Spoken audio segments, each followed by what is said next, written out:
For the first time in program history, the South Dakota State football team will play in Brookings as the top-ranked team in the country. And to add on top of that, it is Hobo Day. Hello, everybody, and welcome to our broadcast of the 2022 Hobo Day game between South Dakota State, the Jackrabbits, and Indiana State, the Sycamores. We're about 13 minutes away from kickoff here at Dana J. Dykhouse Stadium in Brookings, South Dakota. A lot of people have showed out for this game, and for good reason, too. It is the 110th Hobo Day celebration. Of course, this being the day that culminates Hobo Week. Not very many athletic events, to be honest, this week, but this morning we had the Hobo Day Parade, which was very fun. If you saw the KSDJ float, props to you. I mean, it was pretty hard to miss. It was a giant boombox that was blaring music, but we had a lot of fun today, and we're not done yet as we have this game live here on the airwaves around Brookings and can be heard around the world on KSDJ Radio. I will have Tristan Hanna alongside me today. We'll bring him in a short while. But first, we'll go ahead and pause, take our first break here on KSDJ, your student home for Jackrabbit Athletics. I spent a lot of time in the garage, but even more time in the rain and mud. In '95, I helped tow your moving trailer. And in '09, it was sparks from me, your chains, dragging behind your truck that accidentally started a wildfire. Spark a change, not a wildfire. Visit SmokeyBear.com, brought to you by the U.S. Forest Service, your state forester, and the Ad Council. Only you can prevent wildfires. Uh-oh, Brad's buzzed. Oh, yeah? Yeah, he's starting with the woots. And now a speech. I just want to say that friendship is about heart and brain. Who's with me? Good thing is, he knows when he's buzzed. And my brain is saying, when it's time to go home, somebody call me a ride. Love that guy. Me too. Know your buzzed warning signs? Call for a ride when it's time to go home. Buzz driving is drunk driving. A message from NHTSA and the Ad Council. I was in the middle of the Atlantic Ocean when it happened. There was a sudden jolt and our submarine crashed on the seafloor. We were in total darkness.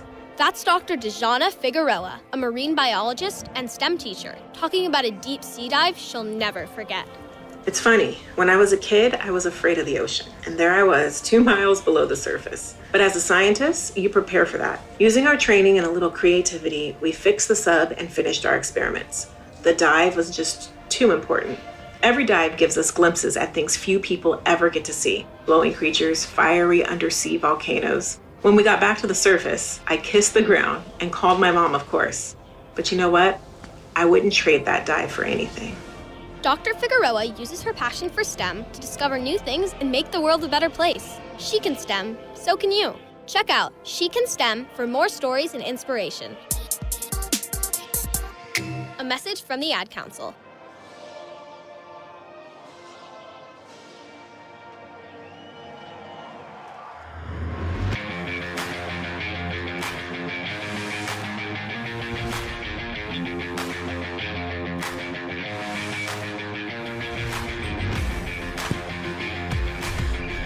Well, we just had the national anthem here at the Dana J. Dykhouse Stadium as the color guard is currently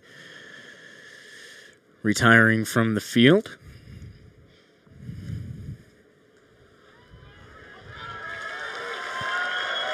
As the Pride of Dakotas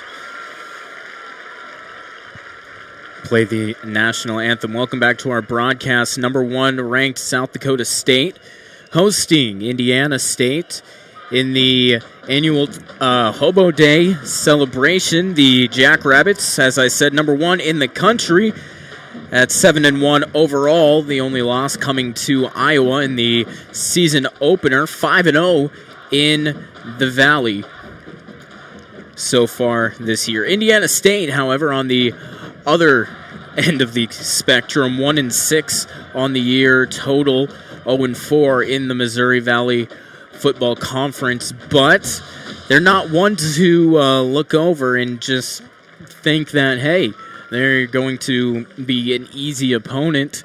The 4 games they've lost in the Valley have only been by a combined 24 points, I do believe. So they're definitely not a team to sniff at, and one that the Jackrabbits should not take lightly. Let's go ahead and take a look around the Missouri Valley Football Conference today. As soon as I can pull it up on my laptop.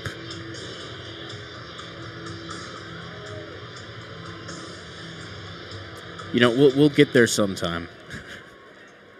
That I promise. Yeah, looking around the Missouri Valley Football Conference,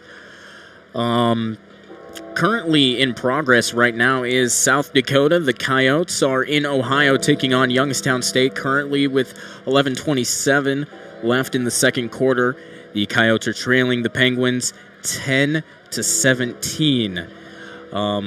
Happening at the same time as our game here. The kickoff scheduled for 2 o'clock p.m. Western Illinois, 0-7 on the year, 0-4 in the Valley, taking on Missouri State, who's 2-5 on the year, also 0-4 in the Valley. That one will be on ESPN+. Also at 2 o'clock, Northern Iowa, 4-4 on the year, versus Southern Illinois, 5-3 on the year.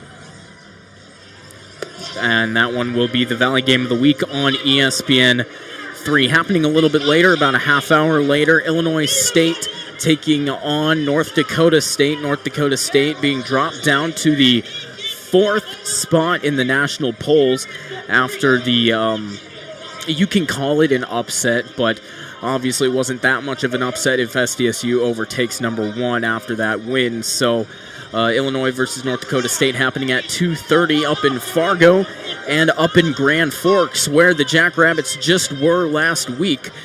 Abilene Christian taking on North Dakota in a non-conference matchup. That one will be at 3, also on ESPN+.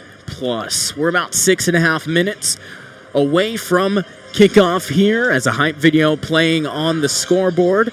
The Pride of the Dakotas and Color Guard, as well as cheerleaders, ready for the Jackrabbits to run out of the tunnel, coming from north to south, wearing their Jackrabbit Former Players Association helmets, the beautiful whites with the secondary rabbit head logo, blue jerseys and white pants, running all the way to the south end zone. So with that, we will step aside once again here for our final break of this Jackrabbit pregame show on your student home for Jackrabbit Athletics. When we come back, we'll go ahead and bring Tristan Hanna in to give his thoughts on the game, and then we'll get into some action right here on KSDJ.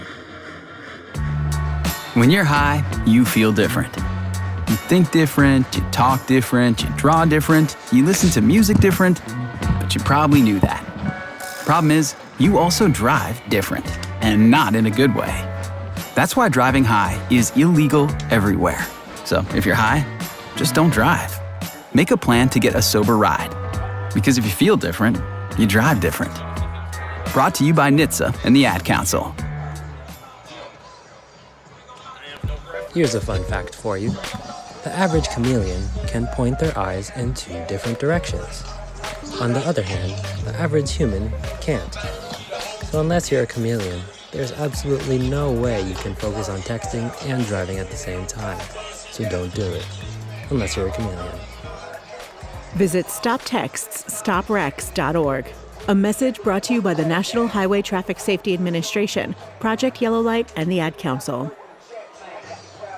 Walking into the building for the first time after the shooting, it was crippling, but it had to be preserved. In response to the Pulse nightclub shooting that affected the LGBTQ community, Barbara Poma, owner of Pulse, founded the One Pulse Foundation to honor Pulse victims and survivors. If you're an ally of this community, speak out. There are more of us together than apart. It is the power of love. in its rawest form. Join the fight for LGBTQ acceptance. Learn how at lovehasnolabels.com. Brought to you by Love Has No Labels and the Ad Council. I spent a lot of time in the garage, but even more time in the rain and mud. In 95, I helped tow your moving trailer. And in 09, it was sparks from me, your chains, dragging behind your truck that accidentally started a wildfire. Spark a change, not a wildfire. Visit SmokeyBear.com, brought to you by the U.S. Forest Service, your state forester, and the Ad Council. Only you can prevent wildfires.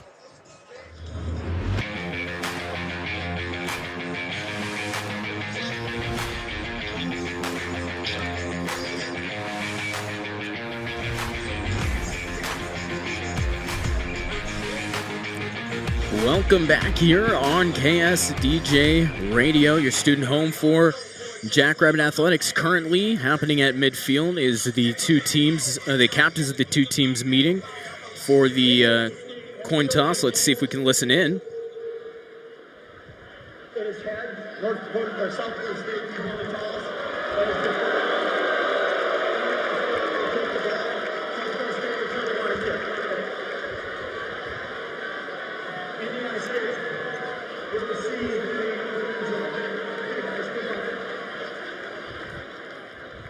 I think they're mad because he mistakenly called South Dakota State North Dakota State. That's exactly why they're mad. Anyway, the Sycamores, will be receiving the first kickoff. So that's how things shake out in the coin toss. About 2.5 minutes left until kickoff. South Dakota State versus Indiana State on this 2022 Hobo Day celebration. That voice you heard, Tristan Hanna. We'll go ahead and bring you in officially now. Yeah. How are you feeling about this matchup today? Well, it's Hobo Day. It is Hobo Day. I think it's going to be a great match for the Jackrabbits to sort of seal the deal on their season. They're playing a not so good team. Well, this team isn't bad, but I think the Jacks will, in the end, I think they'll pull it off. Looking at their last games, or their last two games, the Jackrabbits' last two games, they seem to have a nice finish. Up on their games. And if you look at some of the stats here, Indiana State, they average 19 points per game. South Dakota State averaged 29 per game. But just by that alone, I'm gonna say the Jacks, on paper, the Jacks are gonna come out victorious today. Yeah, one huge question is, can this Indiana State team outscore the Jacks? As you said, South Dakota State averaging 29. Can Indiana State beat their average by 10 points? That's a good question. That is the question, and ultimately, obviously, as with any sports ball game, whoever has the most points at the end of the time wins, right? But, I mean, that's just being plain and simple. So we're now under 1 minute left to play. As you mentioned, on paper, this team doesn't look very good if you're looking at the records, but in their 4 Missouri Valley Football Conference losses, they've lost by a combined less than 30 points. Okay. So all 4 of their losses, they've lost. Yeah, very close, right? Yeah. Very close. Very close games. Very close games. And if they can stick close to the Jackrabbits, who polish up their game really nice at the end, they might have a chance. They might have a chance because those, like you said, those 4 losses that they have on their record, it was very close. It's extremely close. So it's really no telling. This could be the day that it's not close. Exactly. Yeah. Well, a decent crowd on hand, I would say. Oh, people showing out for Hobo Day 2022. Student section full up, and when isn't it? The Jackrabbits are going to kick from right to left, south to north to Indiana State. As I mentioned before, South Dakota State, white helmets, blue jerseys, white pants, and Indiana State in their all whites. So I'm going to go over and hand it over to Tristan Hanna, our play-by-play guy today for the kickoff. Oh, right away. You're going to have a wave off because of the wind. We were just talking about the weather, as we love to talk about here in Brookings, South Dakota, where it's normally cold on a football evening, especially at 2. The games average from 2 o'clock, or sometimes it'll be maybe at a 5 o'clock game. The weather is not really helpful during those times, but today it's not beautiful. so bad. It's beautiful. Not so bad today. Just a little bit of wind knocked that ball down just now to postpone the kickoff, but here it is.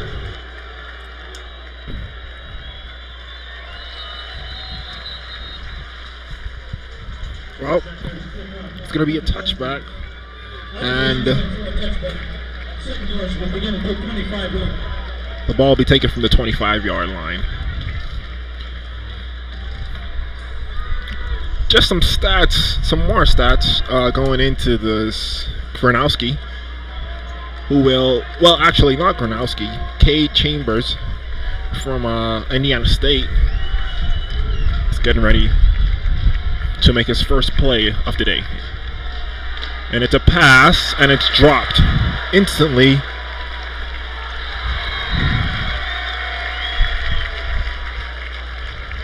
By Justin. Yep, so what they're going to do there is they're going to rule that a backward pass, which is kind of a weird rule in football. It was a backwards pass, so they consider that a lateral. So when the receiver dropped it, it was a fumble. Okay. It was technically a fumble. So where he got tackled now, which is at about the 16-yard line, that's where he'll be set up. Right. So if the Jacks grabbed that ball just now, that would have been a turnover that would have been a touchdown. Yep. Yeah. That would have been a touchdown simply. Here is Chambers giving it a try again. His running back will actually run this time instead of looking for a pass. Taken down. Didn't gain much there. Ball now on the 18-yard line. 3rd down. And we know how the Dinah J. Dykehouse Stadium, we know the volume that this stadium can get on a 3rd down. And here they are. Listen to this. Cade Chambers, the freshman from Tennessee, representing Indiana State University. Claps, looks, passes, and the pass is dropped. It's going to be a 4th down. Turnover right away.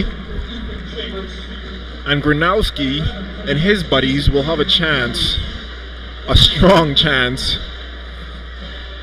to score here on this possession. Yeah, excellent showing of defense by the South Dakota State Jackrabbits in the first drive. On that last play, Ethan Chambers kind of looked like he slipped a little bit, but still the good pressure from the South Dakota State secondary to force him to have to step up and then ultimately trip. Yeah. Here's going to be the kick.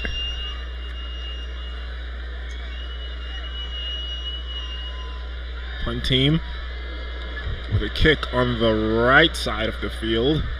They're going to let it roll, and picked up by Yonke, but taken down immediately.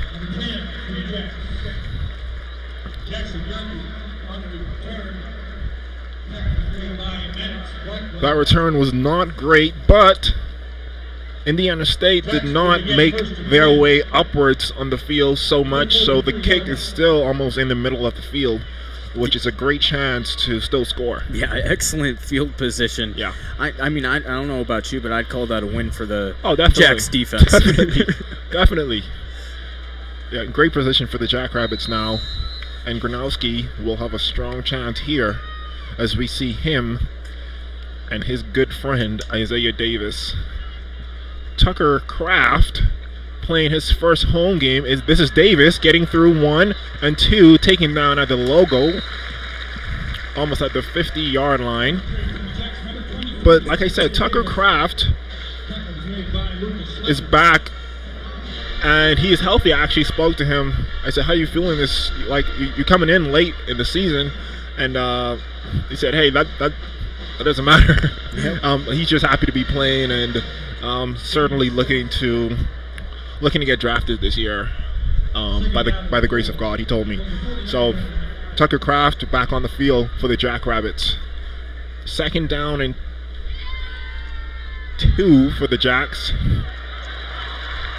Pass to Tucker Kraft, and the crowd is going crazy. This is the loudest we've heard them so far. because they, like I said, this is their first time seeing Kraft at the Dana J. Dykehouse Stadium. They've been really wanting to see this guy play this year, but of course, due to that unfortunate injury, he had to sit out until last week's game against the University of North Dakota, where he played. But they are very excited to have him back. A lot of students certainly are. And what a great day it is in Brookings, South Dakota. I just can't believe this. October 29th. Yeah. Yankee Davis gets past one, fighting his way to reach that line. I think it won't be a first down. I don't think. Nope, they're not it's moving. going to be about a yard short. Yeah, just a yard short. So it's going to be 2nd down and 1. 2nd down and 1 for the Jackrabbits as they make their way closer to their final destination with 11 minutes, 25 seconds left. Gronowski in great control of the field so far. Gronowski in formation. Kraft passes off. Kraft is certainly past the clearance mark, and you can tell the difference automatically when Kraft is on the field. I mean, he's getting it done in so many different ways, coming across in a jet sweep type of motion. He caught a pass already, and during that pass, he turned inside and turned upfield to get that extra, 8 yards? Oh, definitely. He's making a huge impact already. Yeah, and the thing is, these teams watch a lot of film on these players to see how they play. The thing is, with Kraft, there's not much film of him this year. Here is Davis going on the far side, trying to find a lane. Doesn't get one. There's going to be a flag on the play. Line judge Ivan Cardona throws the yellow flag. We'll see what it is. As it stands, it's going to be a 1-yard gain if it's not against the Jackrabbits. Okay. Number 10. 10 yards from the spot of the foul. Remains first down. I think that, if I heard correctly, it was an illegal block. A legal block in the back. Yeah, on the offense. So the Jacks will go back 10 yards for their penalty. Yep, that was Jackson Yankee with the illegal block in the back. Not really sure. I haven't seen a replay yet. Not really sure what happened on that one. But so that is going to back them up, but it's still nothing they can't handle. Still inside the 30-yard line. Still very, very good position on the field. So 2nd down and 9. 2nd down and 19, sorry. Gronowski claps, finds Yankee. Yankee takes off, and he's being brought down by Indiana State. But what a great pass, and so many yards gained there on that pass to Yankee from Gronowski. You know, I think Jackson probably made up for that penalty that he just committed. got him even a little bit closer to the goal, and what more can you ask? Yeah, great recovery there from Yankee, gaining that 10 yards back and more. 2nd down and 6. Gronowski claps, finds Amar Johnson on the left side,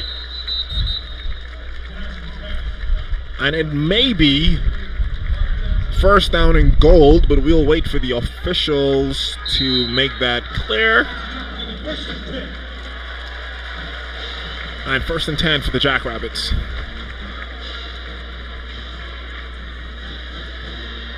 Yeah, 1st and 10, some people say they're at the 4-yard line. Yeah.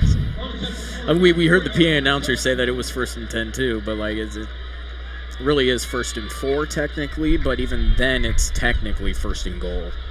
Yeah, that's what I was saying at first. I was a little bit confused, but 1st and goal. Davis gets the pass and runs straight in with no problem. Isaiah Davis with the touchdown for the Jackrabbits early on in the game. 9 minutes, 31 seconds remaining, and the Jackrabbits are on the board here in the 1st quarter. Excellent use of the Wildcat formation, a direct snap to Davis. He has a giant hole up the middle and does what he does best, just powers his way through and puts 6 up on the board. Definitely. He didn't even need his power on that one. He just caught it and just ran straight through. Great blockage by the lineman to clear that passageway for him to just run straight through there. Extra point now pending from Dustman. And as usual, it's good. Score now 7 Jackrabbits.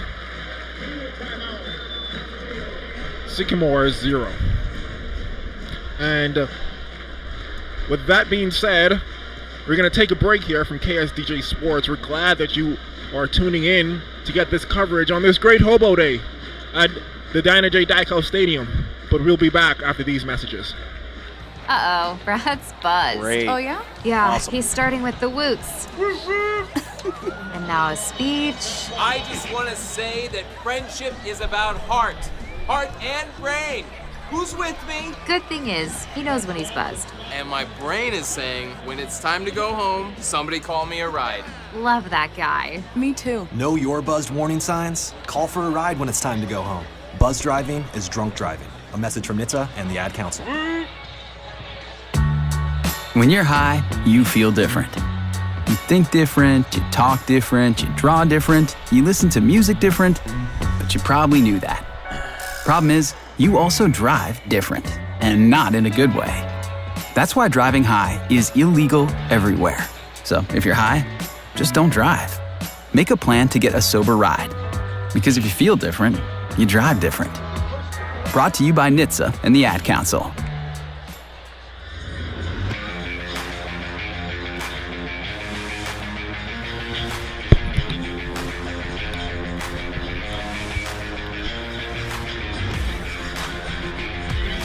Seven to nothing.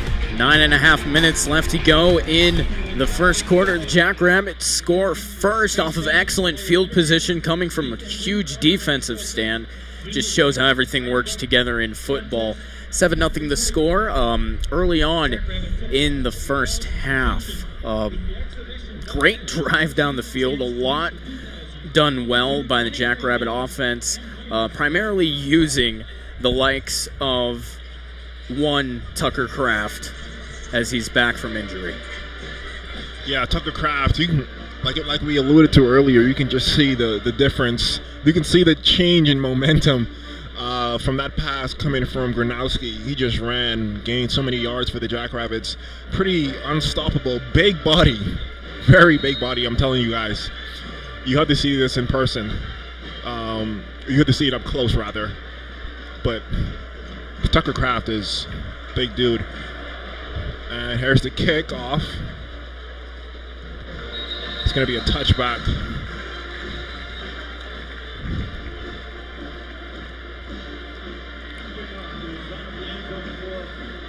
Nine minutes, 31 minutes left in the first quarter here at the Dinah J. Dykow Stadium. Coming to you live from Brookings, South Dakota on this Hobo Day. South Dakota State University will play Indiana State University. Great game so far.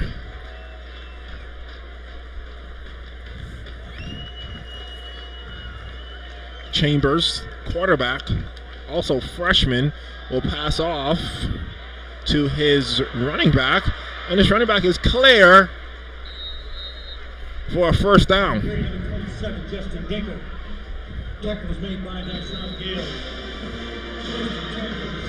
Yeah, that was an excellent turn up field by Justin Dinka. Found the open field cut out towards the sideline and made good of maybe a Jackrabbit lapse. It wasn't really a mistake. It was just a part of the field that got uncovered. Yeah, great run by Dinka, running back for Indiana State. Will they go to him again? No, they won't. They will go to a receiver this time and knock down by the Jackrabbits, Peyton Schaffer.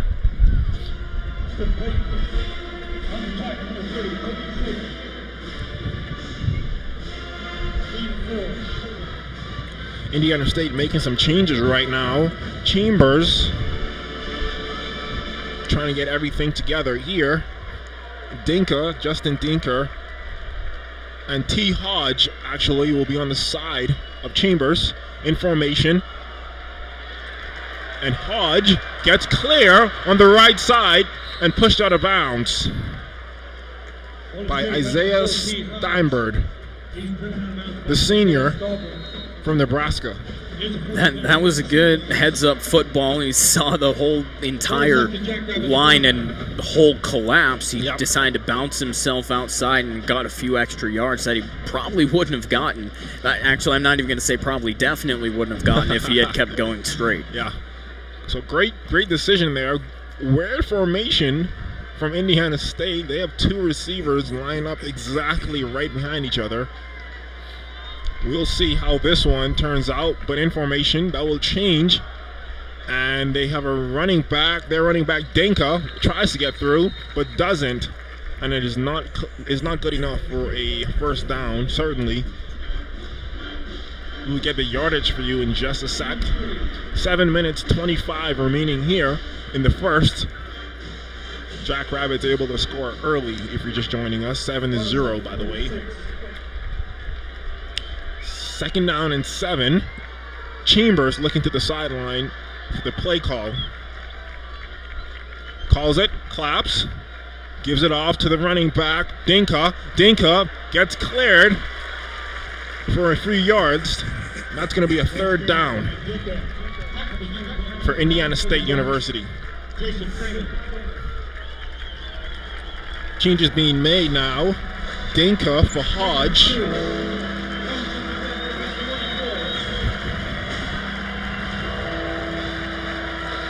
And Barnett. 3rd down and 5 for the Jackrabbits. They're on their feet here in Brookings, South Dakota. They want a 4th down. They do not want this ball to get past the clearance mark. Here is Dinka on the far side. And will it be a first down? It's going to be just shy.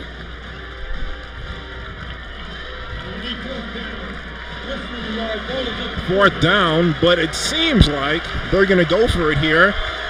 And so the Jackrabbits, the fans here, are getting even more angry as they really want to stop now, because how dare they go for it here, and they're not even close.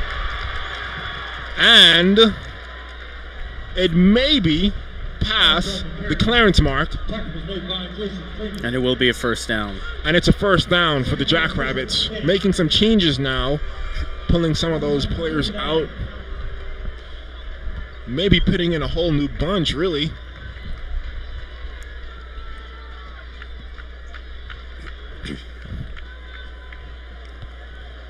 Great call there from Indiana State. Kurt Marley, the head coach, to say, hey, we're gonna go and give it a shot on that last play, and they certainly got it done. Chambers now claps in formation to Dinka. It's a fake catch, no good. It was supposed to be a catch to. It's supposed to be a pass to Kevin Barnett, the sophomore from Mississippi, but it fell right through his hands. Excellent coverage coming from Stephen Arell, the sophomore from Brooklyn Park, Minnesota. The Jackrabbit secondary really showing out so far today on the few passes that have been attempted by the Sycamores. Great analysis there by Braden. As 5 minutes remaining this first quarter, Chambers claps, gives it to Dinker, or does he? Looks for a pass and caught, or is it dropped? And the referees will say that it was not a pass. Pass was incomplete, but it looked like he caught it from this angle, but it probably slipped out right at the end. Yeah, Dallas Beanham, the junior, all over him. Yes. And again, like I just said, the secondary really showing out so far on the passes that have been attempted, although few. And on top of that, Indiana State is going to get another penalty. It's going to be ineligible receiver down the field. I wonder, when that happens, most of the time, it's a run-pass option. Okay. Because you can choose. You can fake handoff and then throw it, but you're supposed to throw it really quick, because if the blockers keep pushing downfield like it's a run, they're going to get called for that penalty right there. Great teachings from Braden Byers today, teaching us the ways and the rules of this football game. I only played football for 1 year in high school. I'm just letting you know, so don't take anything I say. Hobo Day is a big day for the Jackrabbits, but will it be a catch? And it won't. Incomplete pass and excellent coverage from Isaiah Steinberg, the senior from Nebraska, as we alluded to earlier, and a great game last week against the University of North Dakota. Great coverage down there as well. He's just been on fire this whole season. He's been a big piece for the Jackrabbit defense. I mean, 3rd and 10, you really got to go for it all there, and that pass was down to, I think, the 10-yard line, so that would have put them in excellent field position. But here, they've got a short field. They can really pin the Jackrabbits back. Certainly. And this ball will be picked up by Yankee, who has a clear side on the right side and gets past 1, gets past 2, and at the 50, actually more than that, gets that far side fired up. That ball was fated to go to Yankee. That was its fate. Yeah. It bounced and literally hopped towards the side right into his arms. Yep, because the punter from Indiana State kicked that ball in a way to get it as far away from Yankee as possible. And when it bounced directly to Yankee. And the way their defense was set up from Indiana State, it was lined up for where the kick was going to go, but it bounced straight into Yankee's hand, leaving that far right side clear as day. And he really got some good coverage there. But 4 minutes, 30 seconds remaining. Like I said, we love you here at KSDJ Sports. Please do not go anywhere. We're going to take a break. We'll be back after this. Here's a fun fact for you. The average chameleon can point their eyes in 2 different directions.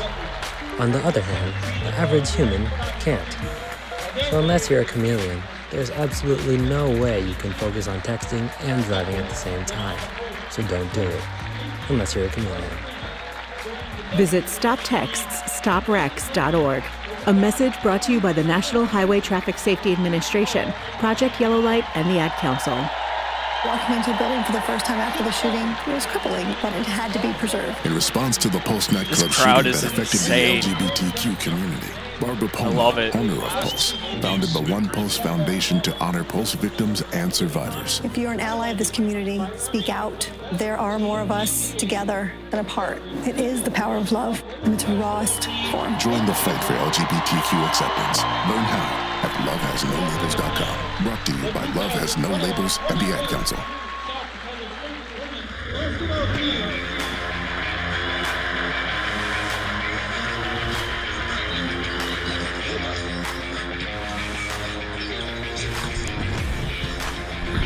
Well, just happening there in between breaks here, in between drives. The South Dakota State women's basketball team gets an ovation. Their season's starting up on Wednesday with an exhibition against Southwest Minnesota State. Looking forward to having those games here on KSDJ. Winter sports season is going to be a lot of fun. It really is. It really is. So back on the field now. Set up is Gronowski, who passes off to Amar Johnson. Caught by the feet. Right in the middle of those marks. It will be second. It'll be a second down and 7 for the Jackrabbits.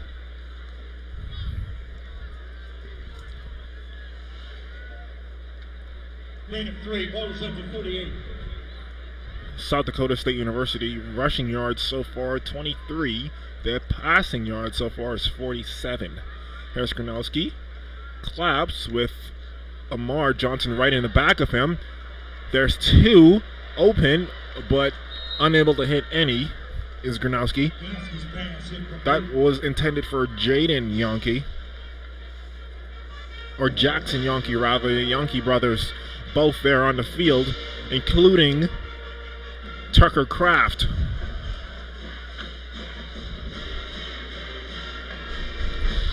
Yeah, this offense is really deep from the Jackrabbits. They have tight end Zach Hines, Tucker Kraft, Amar Johnson, Isaiah Davis, Gronowski, the Yonke brothers. It's deep here in Brookings, South Dakota. No one know why this team is number one in the nation. And a pass caught by Tucker Kraft, and it's going to be a first down. Really quick side note, doesn't it just feel good to call them the number one team in the nation? Yeah, it's unusual. It's unusual that I would call this team the number one team in the United States. Yep. It's crazy, and it's great to be a Jackrabbit today. It's awesome. I mean, as I said in the open, first time ever they're playing as the number one team in the country in Brookings. So, and of course it's got to be Hobo Day, right? What a coincidence. Jackrabbits in formation now. Field Camp runs across, gives it off to Amar Johnson. He's way behind the mark where he received it, but for some reason still gained some yards. Amar Johnson, the sophomore from Missouri. He's slippery. He's speedy. He can turn on the jets and make you pay for it. He was probably knocked down maybe a yard behind the line of scrimmage, puts on the jets, finds a hole, and squeaks his way through. Gets tripped up but falls down. And now they're on the 26, where they would have been on the 31 or 32. Definitely. 26-yard line for the Jackrabbits. Second down and 5 here with 2 minutes 28 remaining. And it's unbelievable that we're still in the first. Fake. Harris Gronowski running and passing and caught by Yonke. What an amazing catch by Jackson Yonke, and it's going to be a first and goal, certainly, for the Jackrabbits. Usually the run game is the Jacks offense bread and butter. Yeah. But the pass game has been electric today, and it's been really moving them down the field in a large part why they are up 7-0, and possibly about to be up 13-0. And it's a touchdown for the Jackrabbits. Gronowski takes it in himself and put the Jackrabbits up 6 points. Yeah, the Jackrabbits coaches are not trying to play Isaiah Davis as much. As we know, he sat out last game. He did. Due to a lower back injury, I think it was, or a shoulder injury, one of those. Yeah. And so they're not really trying to play him as much. And so last game and this game, we will see a whole lot of passing due to Isaiah Davis, the go-to running back for the Jackrabbits. But it sure is working out so far today. It certainly is, as Dustman gets the kick up and good for the extra point. 14-0, Jackrabbit lead. Dana J. Dykehouse Stadium is on fire. They love it here on this Hobo Day. And we will have more football for you. 1 minute 52 seconds remaining. You don't want to miss that. Coming up next, after this. Here's a fun fact for you. The average chameleon can point their eyes into different do it at directions. the same time as TV. On the other hand, it's the nice average like human because can't. they usually take long So enough unless you're a ones, it'll give us a chameleon, little bit there's of a break. absolutely no way you can focus on texting and driving at the same time. This might be a So blow, don't do bro. it.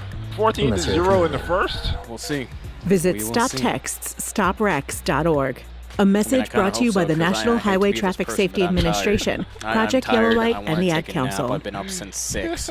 Walking into the building for the And first time after the shooting, it was crippling. The but more it had to be blowout this preserved. is, In response to the the Pulse faster it nightclub goes. shooting that affected the LGBTQ community, Barbara Yeah. Poma, owner of Pulse, founded the One I Pulse love football, I Foundation do. to honor Pulse I'm victims tired. and Only survivors. baseball can If you're an really ally of this community, move speak fast, out. There faster are more of during, us like, together during a than blowout. apart. It is the power of Or love great in its offense. rawest form. Join the fight for because they LGBTQ got out, acceptance. Learn no how time on at it, anything like that, lovehasnolabels.com. but this is Brought to you timed, by bro, Love so- Has No Labels and the Ad Council. First service to South Dakota, Gene Hunoff. For his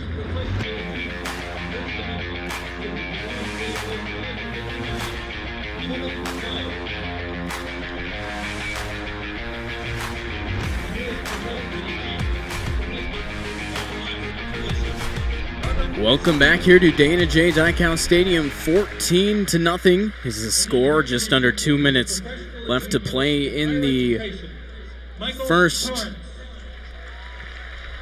quarter. Congratulations to this year's class of SDSU Alumni Association Distinguished Alumni Honorees. As they are now honoring some distinguished alumni from the, I do believe that was the Jackrabbits Alumni Association. Some of these names, I think I know them, and then I go to say them, and then I totally forget anything. Yeah, I do not know any of those guys. I'm not even going to try. I'm not even going to try here. But back on the field for the kickoff will be Dustman kicking to Indiana State University. 1 minute 52 is left on the clock here in the first at the Dana J. Dykhouse Stadium in Brookings, South Dakota. Is this a good enough kick? And it is not a good enough kick for the Sagamores to return. So it's going to be a touchback. That ball will be taken from the 25-yard line when we return. 14-0. Jackrabbits lead. This is still the first quarter, guys. Still the first. As we notice on the field happening now, offense now coming on the field for Indiana State. Kay Chambers looking to the sideline to see what the play call is. Claps, gives it off to Dinka, who gets in, but doesn't really get anywhere. Taken down by the Jackrabbits.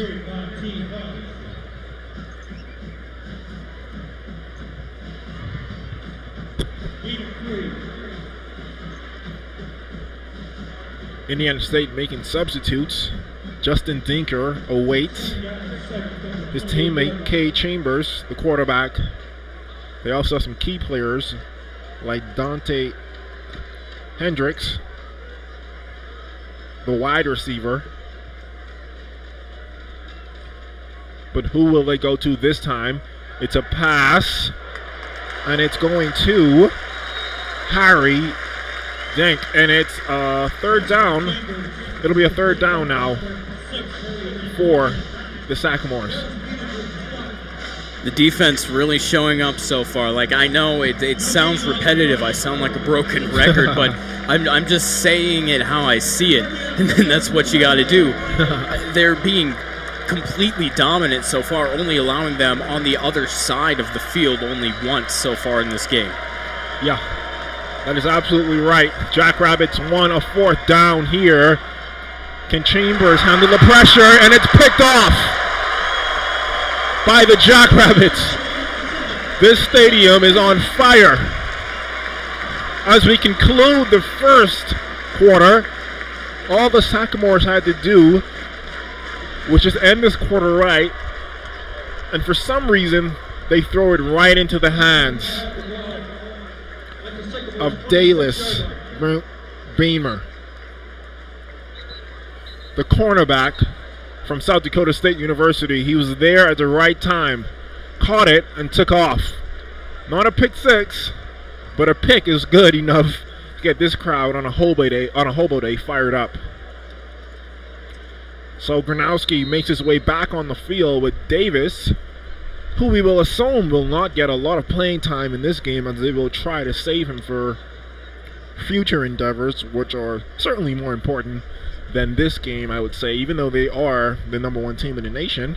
And he will give it, Gronowski will give it to Davis, who is on the left side, and stopped at the 20-yard line. A player shaken up from Indiana State University.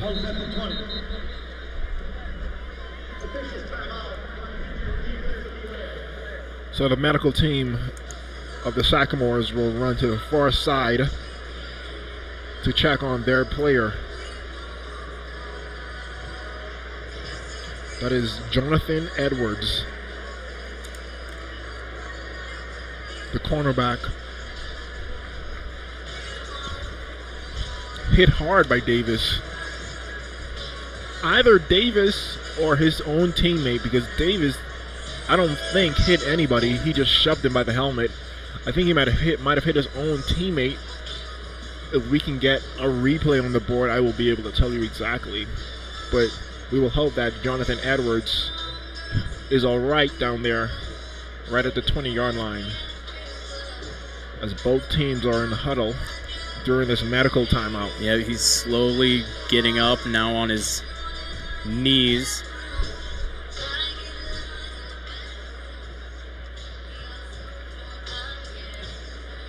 Still obviously shaken up. Yeah. It doesn't look good for Edwards as he gets up. And some of the Jackrabbit fans will applaud him on getting up, well, now walking back to his side. He was on the opposing team's side, walking by himself. Good signs there. Yeah, definitely good signs for Jonathan Edwards, walking by himself and not even walking. He walks over to his huddle, obviously going to go get checked out by the training staff a little bit more extensively, but definitely good signs so far. Probably just shaking up a little bit. Yeah. Shook it off, and now he's back. Probably need just a little bit of rest. He'll probably be back in this game, as he is a key piece in their defense. He'll be back on the field probably a little bit later in the game. Gronowski then sends Yonke over a little bit, and it's a fake, and he will go to Yonke this time and fumbles it, but catches it back. Still on his feet is Yonke.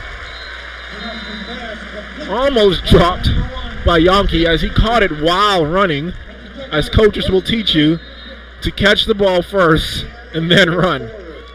But he was doing it simultaneously, and the quarter has concluded. 14-0. Jackrabbits lead here in the first.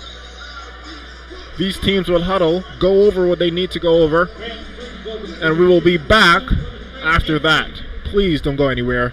We'll be back after these messages.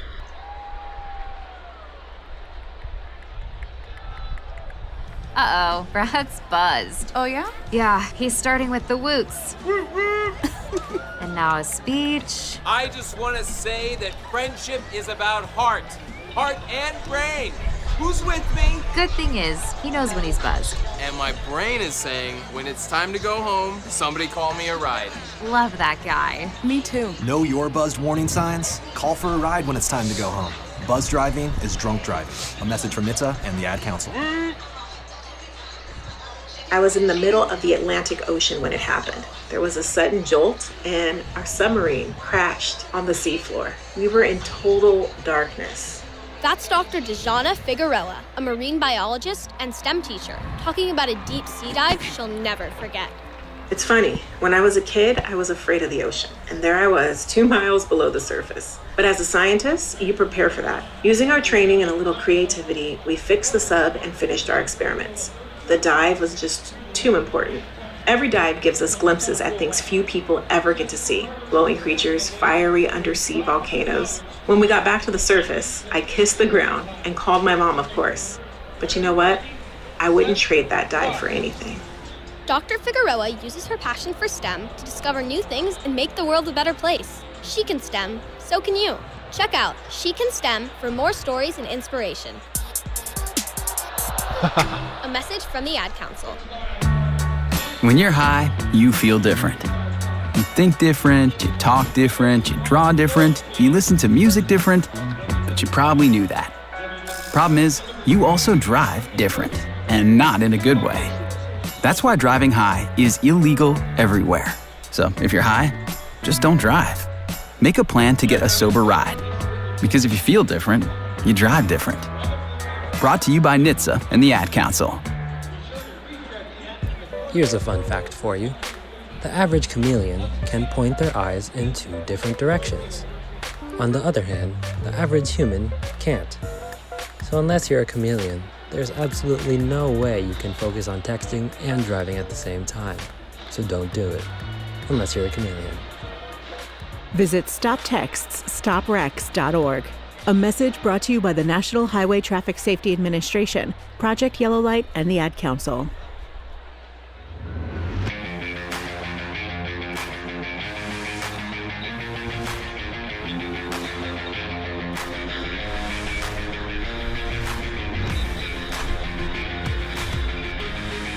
(14-0) as we begin the second quarter here at Dana J. Dykhouse Stadium. 15 minutes on the clock. And the Jackrabbits driving deep into territory once again. Jackrabbits back on the field. Davis, key piece in the Jackrabbits offense. Hines and Kraft, along with Gronowski, what a lineup that is. Gives it off to Davis. And taken down.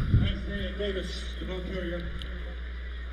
Tackle was made by number 0, Giannini Belisaire.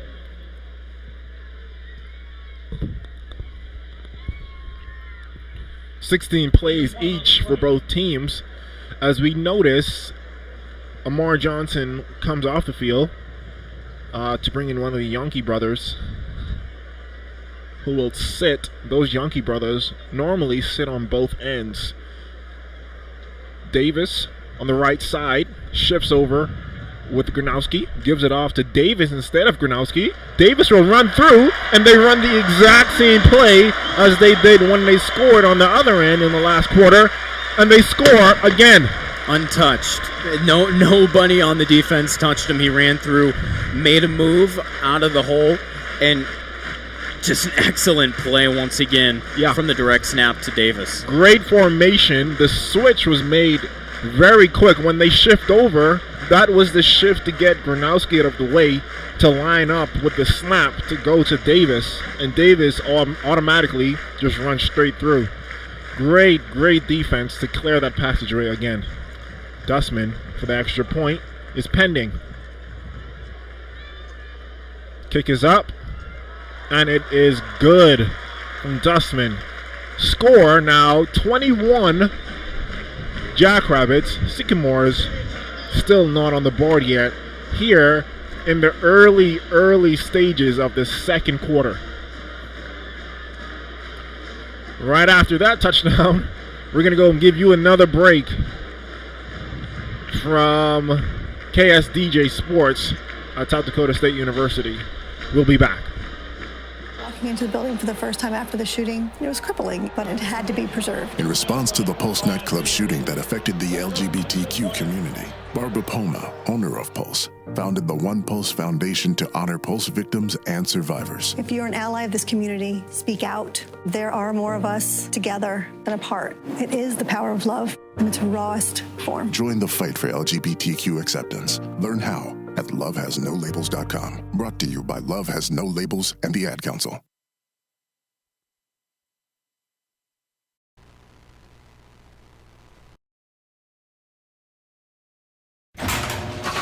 I spent a lot of time in the garage, but even more time in the rain and mud. In '95, I helped tow your moving trailer. And in '09, it was sparks from me, your chains, dragging behind your truck that accidentally started a wildfire.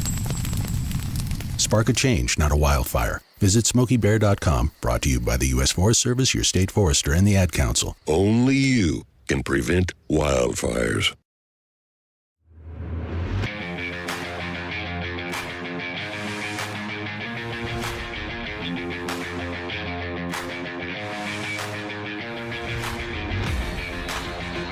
The waves going around Dana J. Dykhouse Stadium now on the opposite side of the field.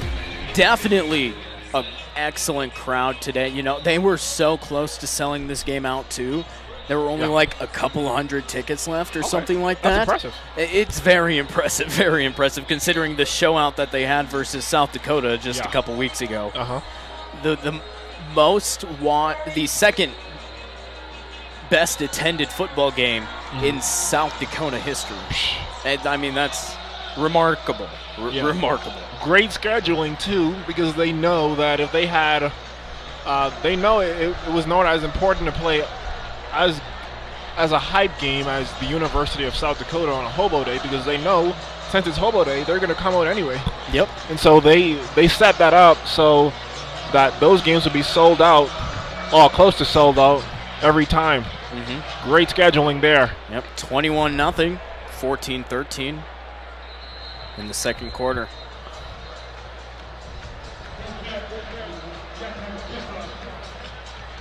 Place the ball at the 25-yard line.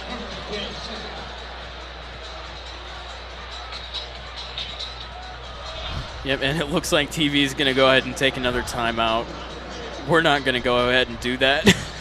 Yeah, TV loves timeouts, especially on a Hobo Day where there are a lot of advertisements coming into their station. This is a money game for these stations. Yeah, you can't blame them. Anyway, let's go ahead and take a gander at the Missouri Valley Football Conference scoreboard. 6:46 left in the first quarter. Illinois State and North Dakota State playing up in Fargo. That is tied up at 0-0. At halftime, Youngstown State up big over South Dakota, 38-10. At the end of the first quarter, Missouri State up over Western Illinois, 17-0. And with 11:31 left in the second, Southern Illinois trailing Northern Iowa, 10-14, just by a couple of points. Starting in about 8 minutes, Abilene Christian taking on North Dakota up in the Alaris Center in Grand Forks. Currently on the field being honored two Jackrabbit wrestlers who medaled in their respective tournaments. I think you could tell us a little bit more about that. Yeah, so wrestling, these guys went to the World Under-23 Championships. Yep. And it was a great match for them. They actually one got the silver medal. The other one got a gold medal, if I remember correctly.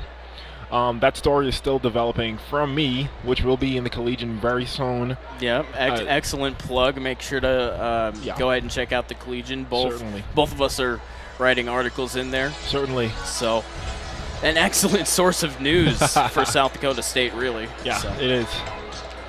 The written form of KSDJ. It pretty much is, yeah. Really, at this point.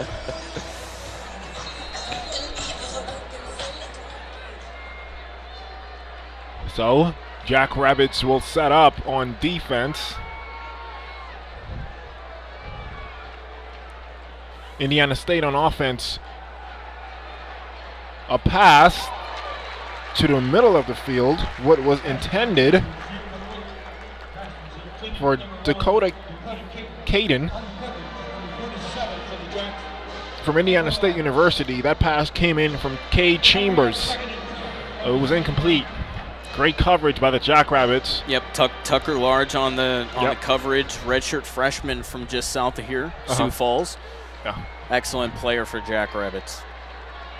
Yeah, that pass wasn't the best either, but incomplete nevertheless. And running is Justin Dinka, who gains a few yards there, find his way through a small little gap, still finds a way to gain some yards for the Sagamores. Now then, 13 minutes, 45 seconds left here in the second. Still a lot of time left in this game as the Jackrabbits are up 21-0. That's a large lead, especially knowing how early it is in this game. But with that being said, there's still a lot of time for the Sagamores to get back on the board. Here is Chambers with a long pass. And of course, there's going to be no flag on the play, as we know. The Jackrabbits defense, Tucker Large, did not even touch the wide receiver. Yeah, Large staying pretty much off of the receiver because he knows it's a long play and knows that it probably would be difficult for Dejan Collins to go ahead and bring it in. Yeah. Great decision by Large, causing no flags on that play. Now it may confusing play here, trick play, I think, and it's a first down, whatever it was, by Indiana State University. Yep, fake punt, I think. It was a fake punt by. So that'll get them back onto the opposite side of the 50 once again. A large gain. They'll set up at the 40-yard line of the Jackrabbits now. Yeah, that was a great play. And it was super unexpected. Very unexpected. I was confused as to what was going on. Sorry if I confused you, listeners, but I was confused myself. That was a great trick play by the Sagamores to get closer to their destination. Chambers passes to Dinka on the right side. Now in between those marks and being brought down by the Jackrabbits. A lot of movement over there on the far side. No flag, though.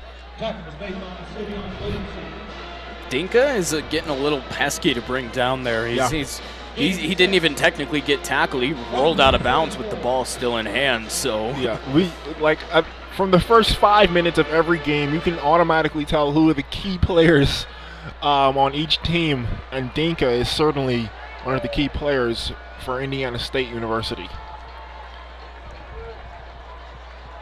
So too is Hodge, but Hodge not on the field right now.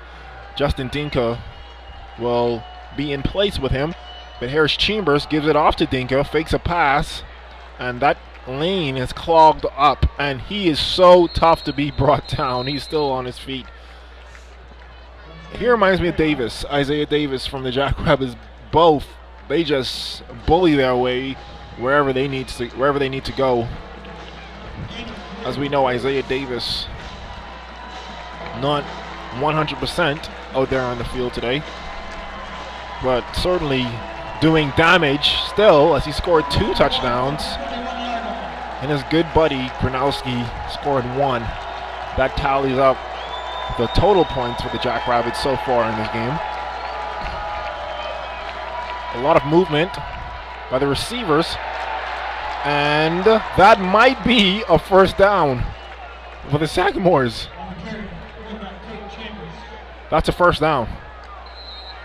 So 1st and 10, and a new set of downs for Indiana State University right when the Jackrabbits thought they sealed the deal.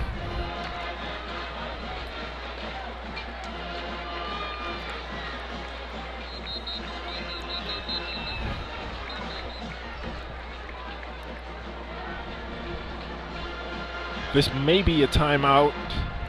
We'll wait for the ref to say what is going on.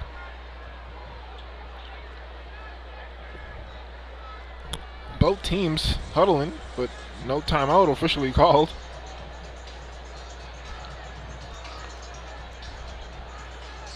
Referee Jason Berg seems like he's listening to a call. Umpire is talking to John Stiglmeyer as to what is going on. Like I said, no call has been made yet.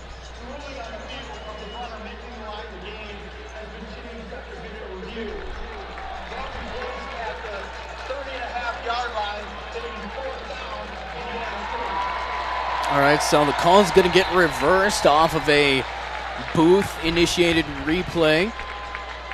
So it's going to be 4th down and a half of a yard. Wow. I'm assuming they're going to go for it here as the Jackrabbits wait as well. Yep, and we see Chambers coming back on the field. So automatically we know that they're going to go for it here on a 4th down.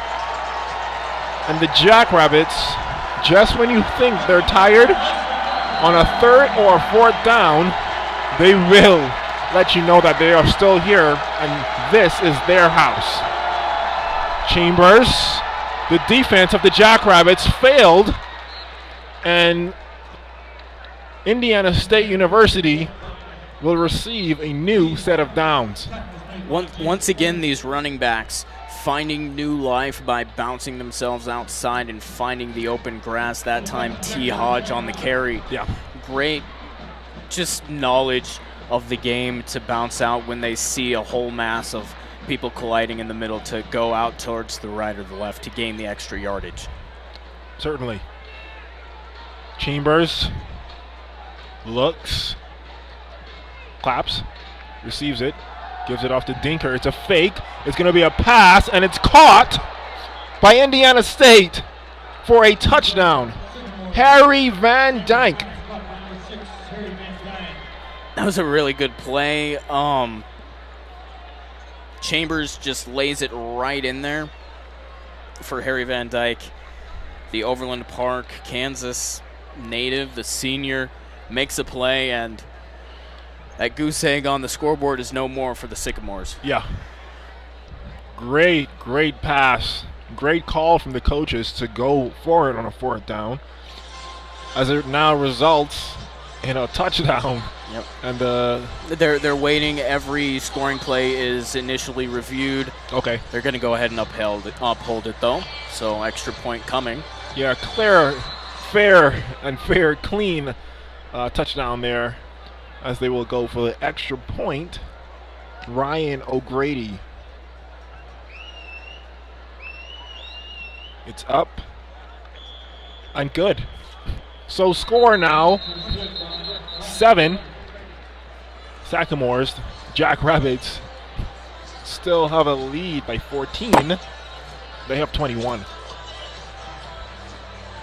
So with that being said, 9 minutes 43 seconds remaining here in this half, in the first half.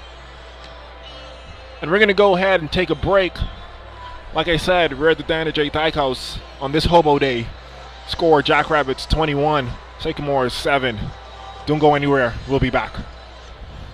Uh-oh, Brad's buzzed. Oh, yeah? Yeah, he's starting with the woots. And now a speech. I just want to say that friendship is about heart and brain. Who's with me? Good thing is, he knows when he's buzzed. And my brain is saying, when it's time to go home, somebody call me a ride. Love that guy. Me too. Know your buzzed warning signs? Call for a ride when it's time to go home. Buzz driving is drunk driving. A message from NHTSA and the Ad Council.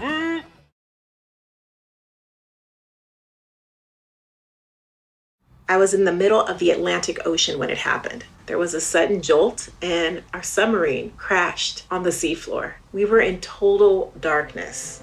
That's Dr. Dejana Figueroa, a marine biologist and STEM teacher, talking about a deep sea dive she'll never forget. It's funny, when I was a kid, I was afraid of the ocean, and there I was, 2 miles below the surface. But as a scientist, you prepare for that. Using our training and a little creativity, we fixed the sub and finished our experiments. The dive was just too important.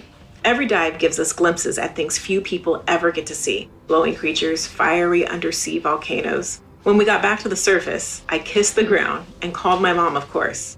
But you know what? I wouldn't trade that dive for anything. Dr. Figueroa uses her passion for STEM to discover new things and make the world a better place. She can STEM, so can you. Check out She Can STEM for more stories and inspiration.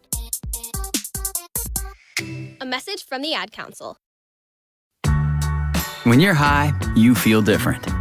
You think different, you talk different, you draw different, you listen to music different, but you probably knew that. Problem is, you also drive different, and not in a good way. That's why driving high is illegal everywhere. So if you're high, just don't drive. Make a plan to get a sober ride. Because if you feel different, you drive different. Brought to you by NHTSA and the Ad Council.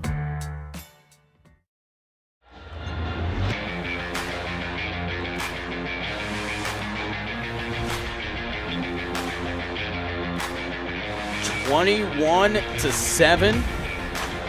after we went to break, it was announced that there was a face mask on Ryan Van Marl, and that was accepted. So the 15-yard penalty will be assessed on the kickoff. And South Dakota State is going to go ahead and take a timeout. We will just keep it here. 21-7, an excellent drive coming from Indiana State. Took 4 minutes and 30 seconds. It was 9 plays, 75 yards. It included a 4th down conversion off of a fake punt, ending in their first touchdown and their first points of the game. Previously, they had drove for 2 punts in a row within an interception. And the South Dakota State Jackrabbits so far, all of their drives have ended in touchdowns. Gotta love the analysis there by Braden Breyer. Heavy on the stats. Indiana State will kick this ball off to Tyler Fieldcamp, or they're set up at both ends and they will wave it off automatically, and it will be a touchback. So when Gronowski gets the ball, he will get it with 9 minutes and 43 seconds remaining on the clock. Here in the second quarter at the Dana J. Dyko Stadium, it is Hobo Day today. If you're just joining us, live in Brookings, the Jackrabbits will take on the Sycamores from Indiana State. Stadium jam-packed, almost sold out. That far side is never extremely packed, but this side, the side that we're on, certainly always has a good audience. Gronowski looks for a pass, finds one, and Jackson Yonke gets 1 foot in. As you know, in college, you only need 1 foot. And NFL, if these guys wish to play at the next level, they'll have to develop something called a toe tap, when you drag that back foot and get it in there. But in college, you'll only need 2. It looked like he got 2 there on that one. Jackson Yonke for the catch from Gronowski. Yeah, excellent talent coming from Madison. Jackson and Jaden Yonke both definitely do have the ability to play at the next level. Yeah, certainly. 9 minutes, 5 seconds remaining. Amar Johnson finds a gap, and he went full head of steam when he saw how clear it was. Again, that burst of speed. You ever play Mario Kart and you take one of those mushrooms? Yes, that is a great example. It just zooms forward. That's exactly what it looks like watching this guy play football. Yeah, great visual description there. When he saw how it was a gap there, he's like, okay, time to shift gears now. Let's hurry up, get through here before things get very ugly. And they did, but he already gained a good amount of yards. Yeah, now only short just by a couple inches. Yep, Tucker Kraft making his way to the and Amar Johnson, is it a fumble or is it there was no whistle pass? That might be a fumble, and it may go the other way. I'm assuming they would review this play as we see our review team goes on the field. They're automatically calling down there for a review. Yes, and referee Jason Berg says this play is under review, as we are unsure whether this is a incomplete pass or is this a fumble. To me, it looks like an incomplete pass. I don't know about Braden. Yeah, this call is going to be the second backwards pass. Okay. Of the game, as you saw the first play of the game, it was Indiana State.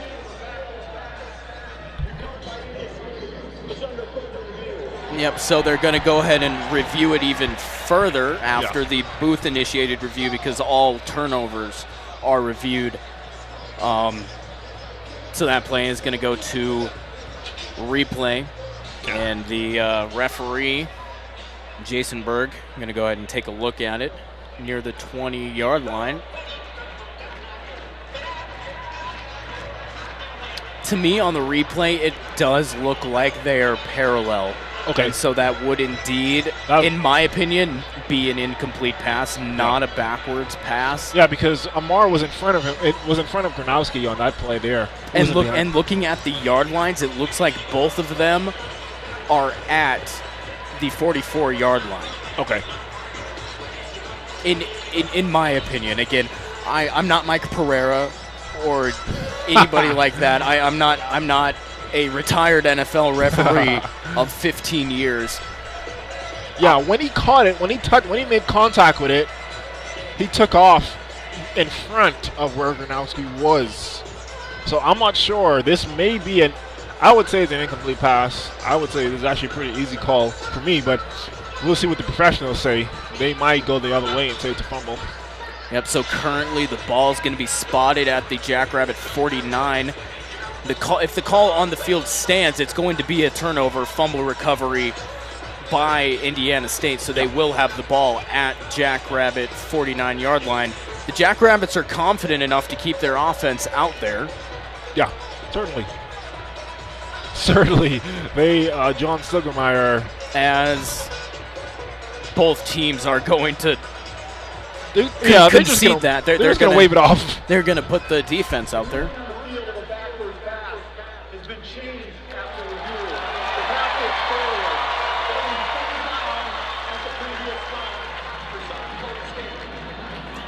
Yeah, so like we were saying, that pass was overturned. I mean, that call was overturned after further review.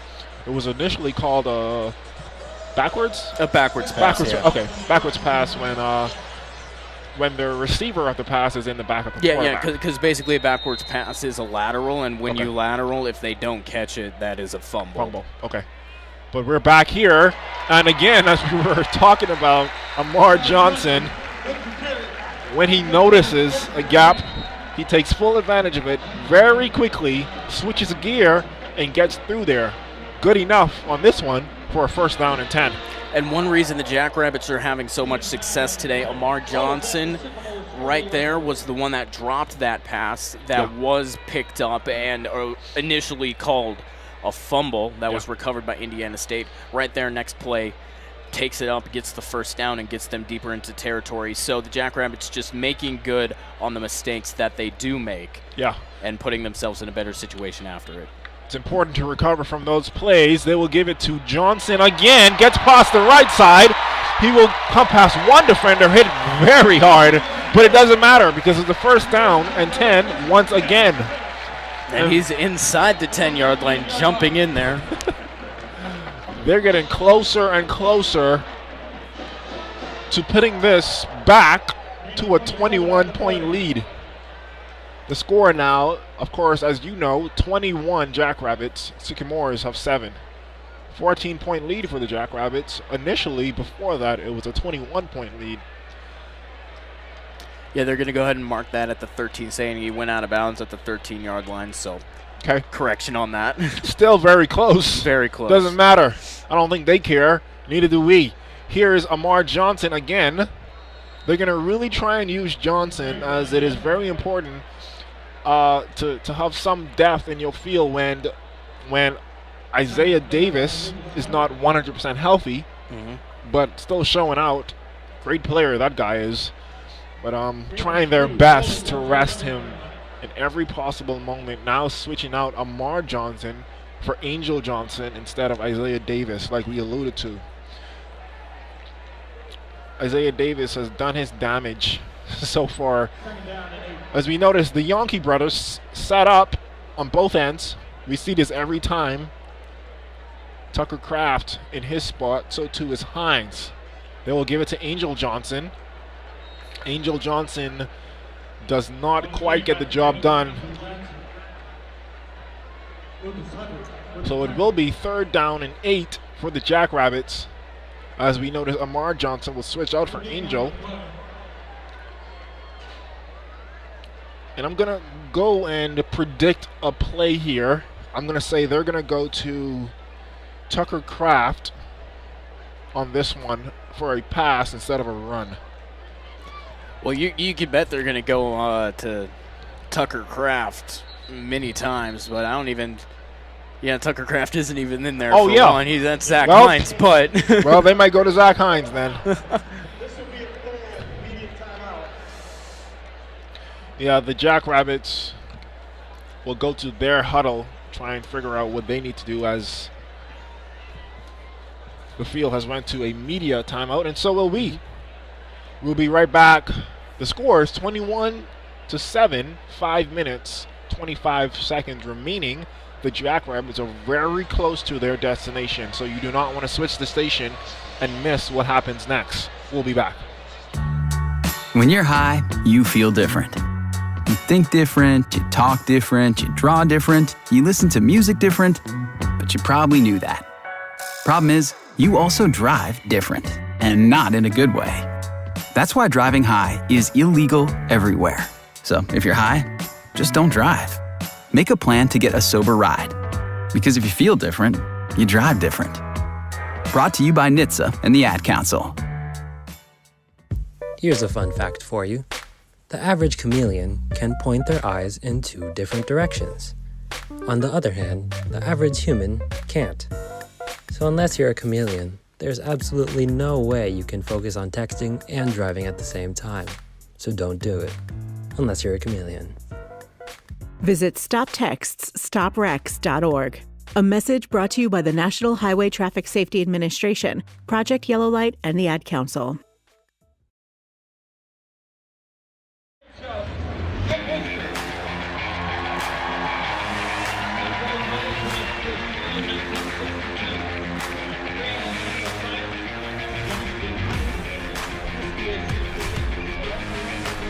So 21-7, 5.5 minutes left to go in the first half. Recognizing today the honorary Weary Will and Dirty Lil, as well as the Hobo Day Parade Grand Marshal, as well as the Hobo Day Grand Poobah. A little shout out to Reagan Wiederick.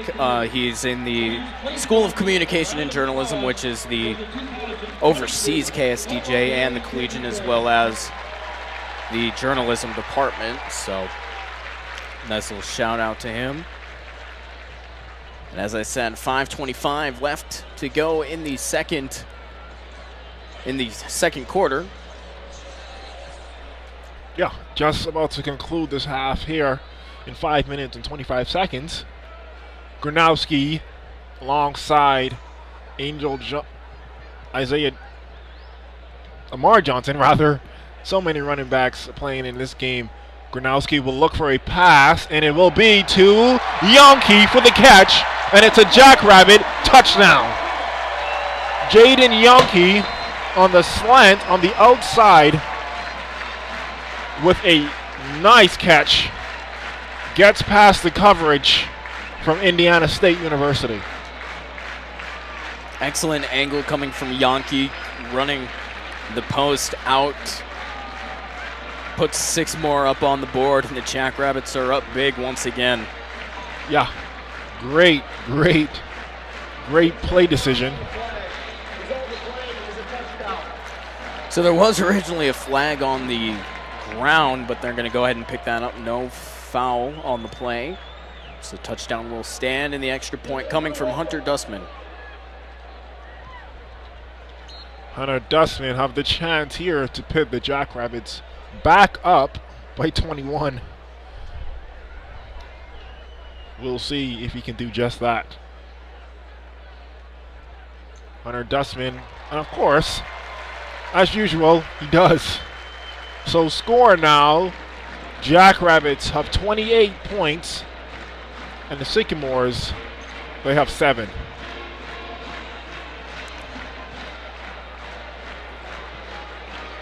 Coming all the way from Indiana State University to Brookings, South Dakota, and they won their chances of winning this game in front of the South Dakota State University's home crowd on Hobo Day. That would be a great upset, and to also put a blemish in their #1 seed in the country. If they do all of those and combine, it will be a great feat for the Indiana State University Sycamores. Yep, that's that scoring drive, culminating in 11-yard touchdown pass from Gronowski to Yankee. 8 plays, 75 yards, 4.5 minutes taken off the clock. Obviously, PAT by Hunter Dustman is good, and this offense is looking great. It's looking like everything that people thought they would be under first-year offensive coordinator Zach Lujan, former Jackrabbit quarterback. They're firing on all cylinders, and Jackrabbit fans couldn't be happier. Yeah, those coaches understand this system as they were a part of it once. John Stogelmeyer, great decision to put those guys on the board to pass on that tradition and that style of play that he has brought here to Brookings, South Dakota for the Jackrabbits. And it's certainly working here this season. A strategy may not work every season, but this season the strategy is certainly on top of things. 5 minutes, 19 seconds left here in this first half at the Dinah J. Dykhouse Stadium. Indiana State University, they have 7 on the board.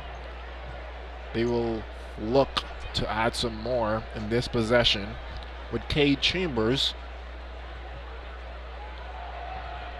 who gives it off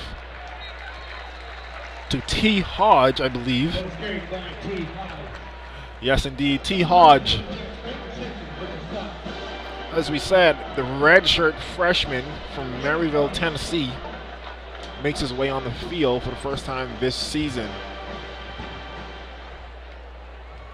This is his first season, and certainly showing out, switching in and out with Justin Dinka.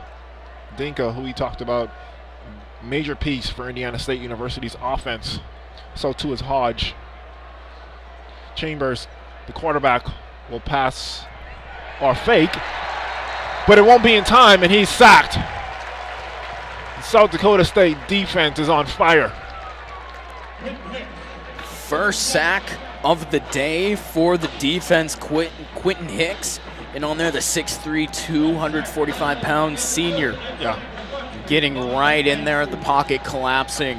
And that pushes the Sycamores all the way back to the 23-yard line. 3rd down and 12 for the Sycamores. Not a great position right now. Jackrabbits want to get a 4th down here, and they won't.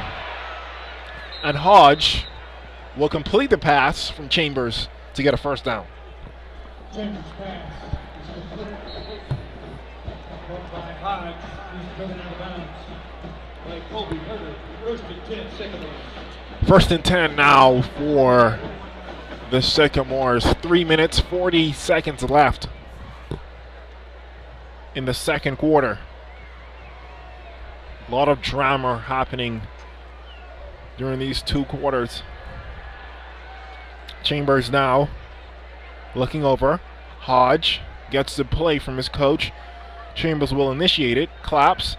Chambers turns around looking for a pass, and it is thrown away into the Jackrabbits territory.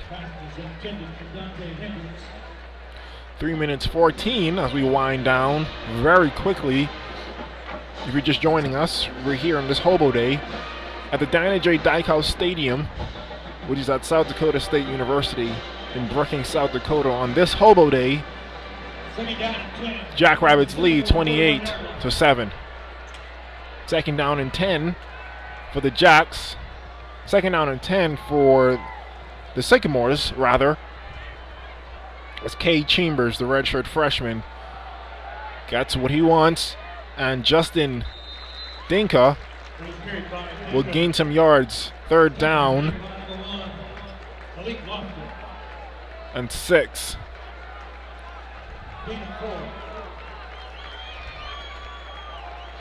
John Stogelmeyer making some switches to his defense.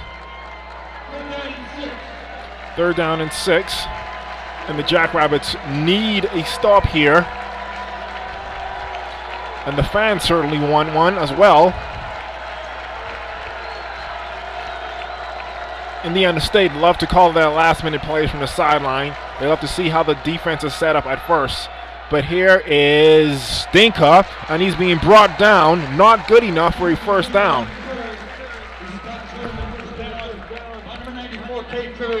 But will the Sycamores go for it here, as they have done all game, not being afraid of the Jackrabbits defense? And I think they might go for it here with 2 minutes remaining. 4th down and 3. Looking for the play on the sideline. Yeah, not necessarily a bad call coming from the coaching staff. Yeah. 4th and 3 at midfield, down by 21. Yep.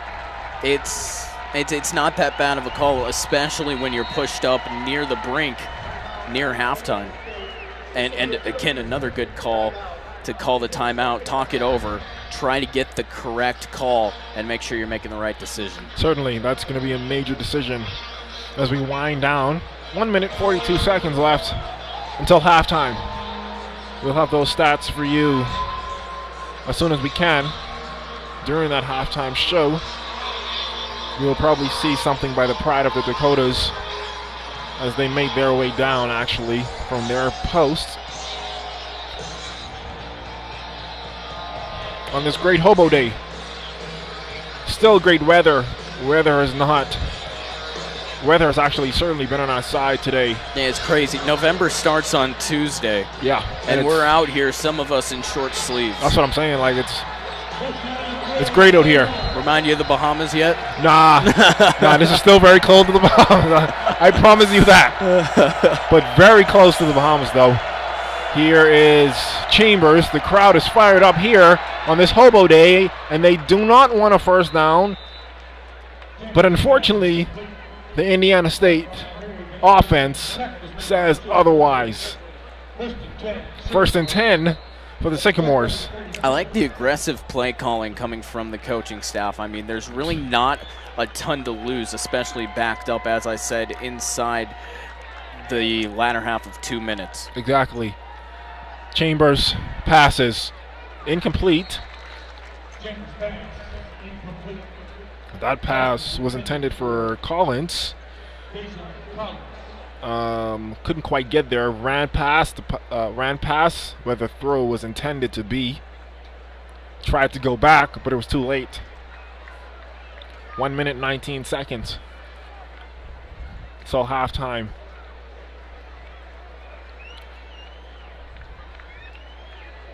Second down and 10.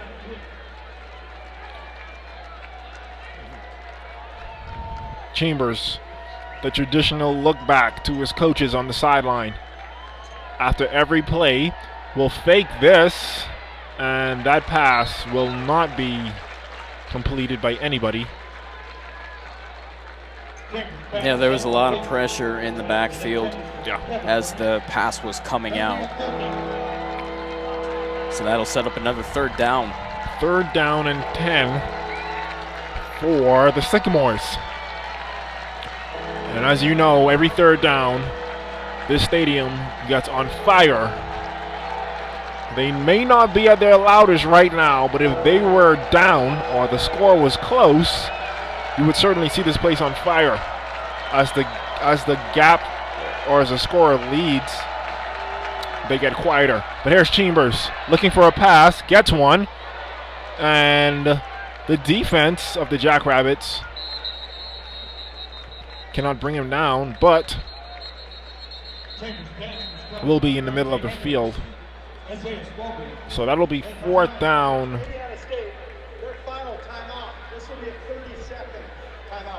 You don't hear this all the time.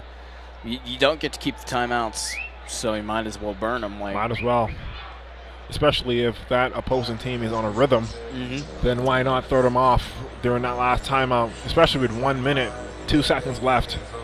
You can't get it back anyway, so might as well just use it. Yep, so buck to 4th and 2. Gonna be the down. Obviously going to keep the offense out there. That wasn't a question. The question was, what's the play they're going to run? Certainly, this team does not.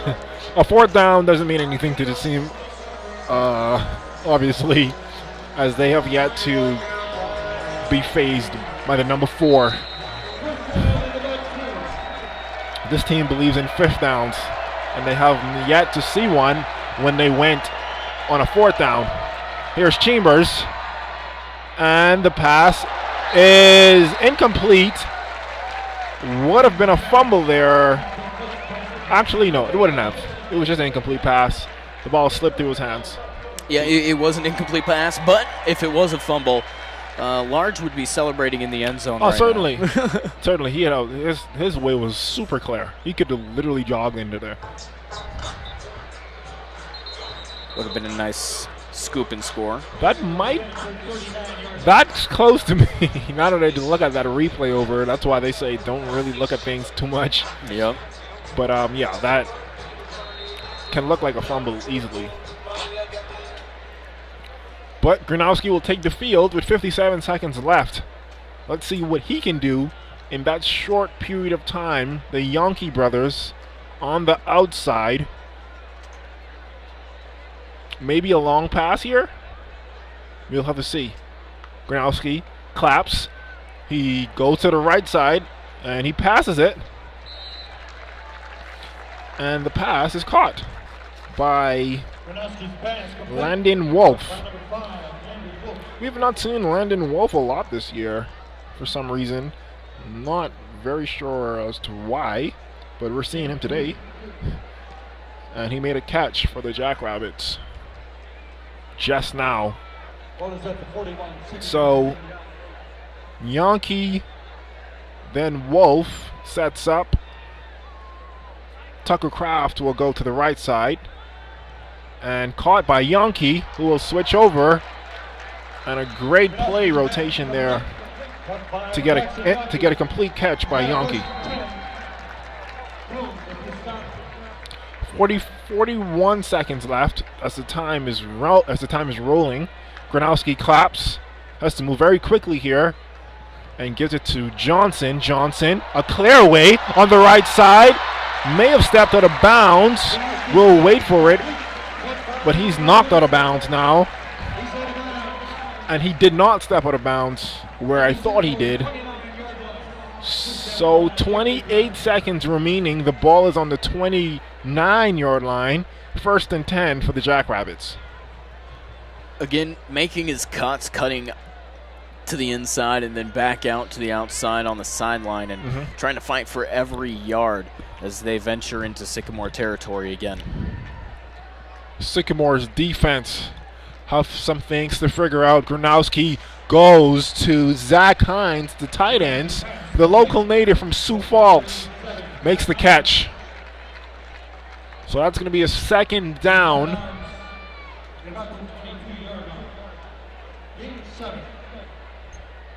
Second down and 3 for the Jackrabbits. 23 seconds remaining in this quarter. Can they find a way to get into those yellow and blue checker box within that time? Gronowski throws a bullet to Hines, hits him, and it is caught. Zach Hines has been a major piece for the Jackrabbits on tight end. And the Jackrabbits will use, I think, their final timeout. Their second timeout. So they'll have 2 more. Well, 1 more after this one. Yep, they will have 1 more. I mean, 17 seconds. They're on the 9-yard line. Yeah. That's a good call, obviously, to stop the clock. And knowing John Stuggemeier, he probably will use that last timeout within these 17 seconds, as he always finds a way to do so. But he may not need to because he is on offense. Want to keep that momentum rolling. So we see Amara Johnson talking to Gronowski. The Yankee brothers set up on the outside. Tight end Zach Hines is in position. So too is Landon Wolf, who we saw with a catch early. But here's Gronowski for a pass in the end zone, and is way over Zach Hines' head. That's who it was intended for. 13 seconds remaining. Will Stiggermeyer take this time out? And it looks like he won't, as they make switches for Tucker Kraft to come in. And if he can score, what an exciting moment that will be for the Jackrabbits. Second down and 9. 13 seconds remaining. Ball on the 9-yard line. Flag on the play. Looks like a false start. We'll wait for the official call from Jason Berg, our referee. False start. Offense. Number 50. 5 yards from the previous spot. Just Gus Miller, the real local native from Brookings, South Dakota. The center. He false start there. It's hard to get more local than that. Yeah, it's impossible to get more local than that unless you went to SDSU from you were in high school. But Gronowski looking to pass here again, and he will. And Jaden Yonke, and it's a flag on the play. As the crowd thought it was right after it happened. Might be holding. We'll wait for Jason Berg. Listen to this. Defense. Number 24. On the ball at the 2-yard line. First down, South Dakota State. So pass interference by Indiana State University. So the ball will be placed at the 2-yard line, I believe he said. Mm-hmm. And if I'm not mistaken here, this ball will be ran, especially with it being first down. 8 seconds remaining, though. Not a lot of time, but how much time do you really need at the 2-yard line? In formation, we're very curious to see what these guys do here. They're going to pass it, actually. And caught. Right down the middle for a Jackrabbit touchdown from Mike Morgan, the senior from Illinois.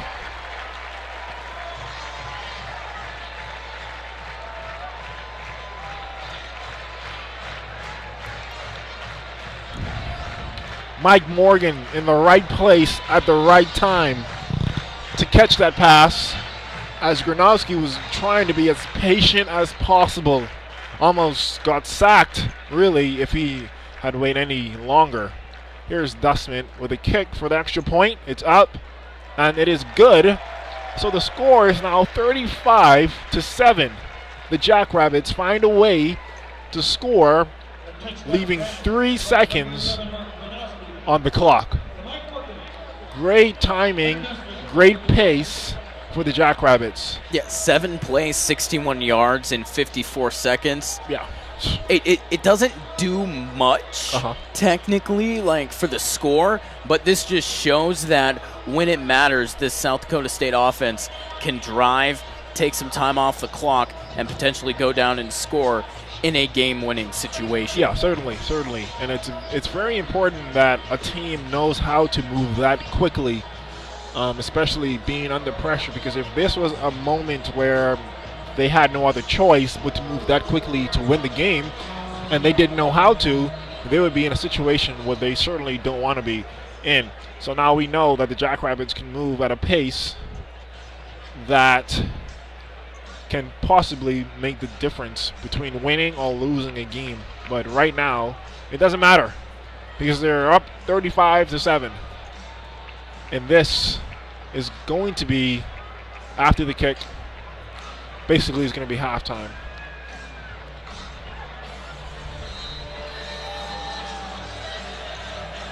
So,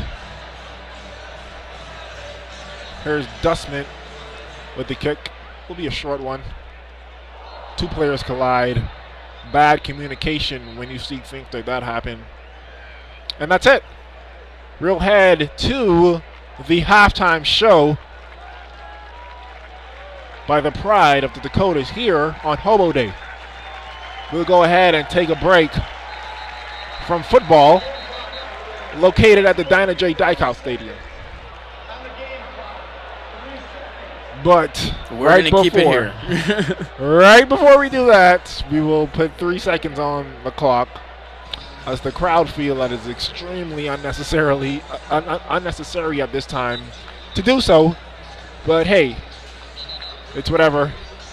Whatever Jason Berg says, we'll just do it. 3 seconds remaining until halftime. But we're still going to give you those remarks. Do not leave. We will be back here at the Dinah J. Dykow Stadium. Right after this kickoff, we'll send you on your way, and we'll be back with some stats from the first half. And there it is. Don't go away. We'll be back. I spent a lot of time in the garage, but even more time in the rain and mud.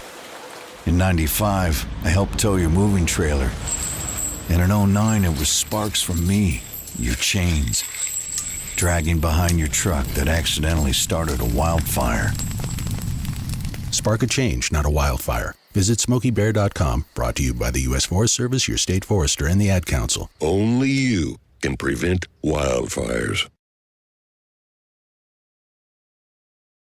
Uh-oh, Brad's buzzed. Oh, yeah? Yeah, he's starting with the woots. And now a speech. I just want to say that friendship is about heart and brain.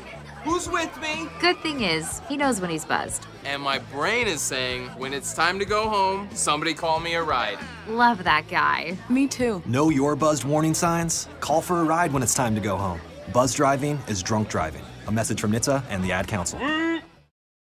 I was in the middle of the Atlantic Ocean when it happened. There was a sudden jolt and our submarine crashed on the seafloor. We were in total darkness. That's Dr. Dejana Figueroa, a marine biologist and STEM teacher, talking about a deep sea dive she'll never forget. It's funny, when I was a kid, I was afraid of the ocean. And there I was, 2 miles below the surface. But as a scientist, you prepare for that. Using our training and a little creativity, we fixed the sub and finished our experiments. The dive was just too important. Every dive gives us glimpses at things few people ever get to see. Glowing creatures, fiery undersea volcanoes. When we got back to the surface, I kissed the ground and called my mom, of course. But you know what? I wouldn't trade that dive for anything. Dr. Figueroa uses her passion for STEM to discover new things and make the world a better place. She can STEM, so can you. Check out She Can STEM for more stories and inspiration. A message from the Ad Council. When you're high, you feel different. You think different, you talk different, you draw different, you listen to music different, but you probably knew that. Problem is, you also drive different, and not in a good way. That's why driving high is illegal everywhere. So if you're high, just don't drive. Make a plan to get a sober ride. Because if you feel different, you drive different. Brought to you by NHTSA and the Ad Council. Here's a fun fact for you. The average chameleon can point their eyes in 2 different directions. On the other hand, the average human can't. So unless you're a chameleon, there's absolutely no way you can focus on texting and driving at the same time. So don't do it, unless you're a chameleon. Visit StopTextsStopWrecks.org. A message brought to you by the National Highway Traffic Safety Administration, Project Yellow Light, and the Ad Council. Walking into the building for the first time after the shooting, it was crippling, but it had to be preserved. In response to the Pulse nightclub shooting that affected the LGBTQ community, Barbara Poma, owner of Pulse, founded the One Pulse Foundation to honor Pulse victims and survivors. If you're an ally of this community, speak out. There are more of us together than apart. It is the power of love in its rawest form. Join the fight for LGBTQ acceptance. Learn how at lovehasnolabels.com. Brought to you by Love Has No Labels and the Ad Council.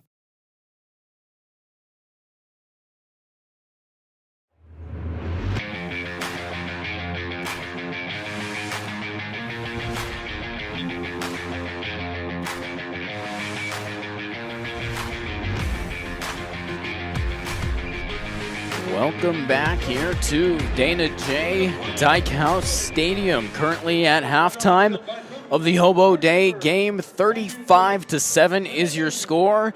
Your number one ranked South Dakota State Jackrabbits up over the Indiana State Sycamores, visiting from Terre Haute, Indiana, on this beautiful Hobo Day afternoon. Again, 35-7 is the score.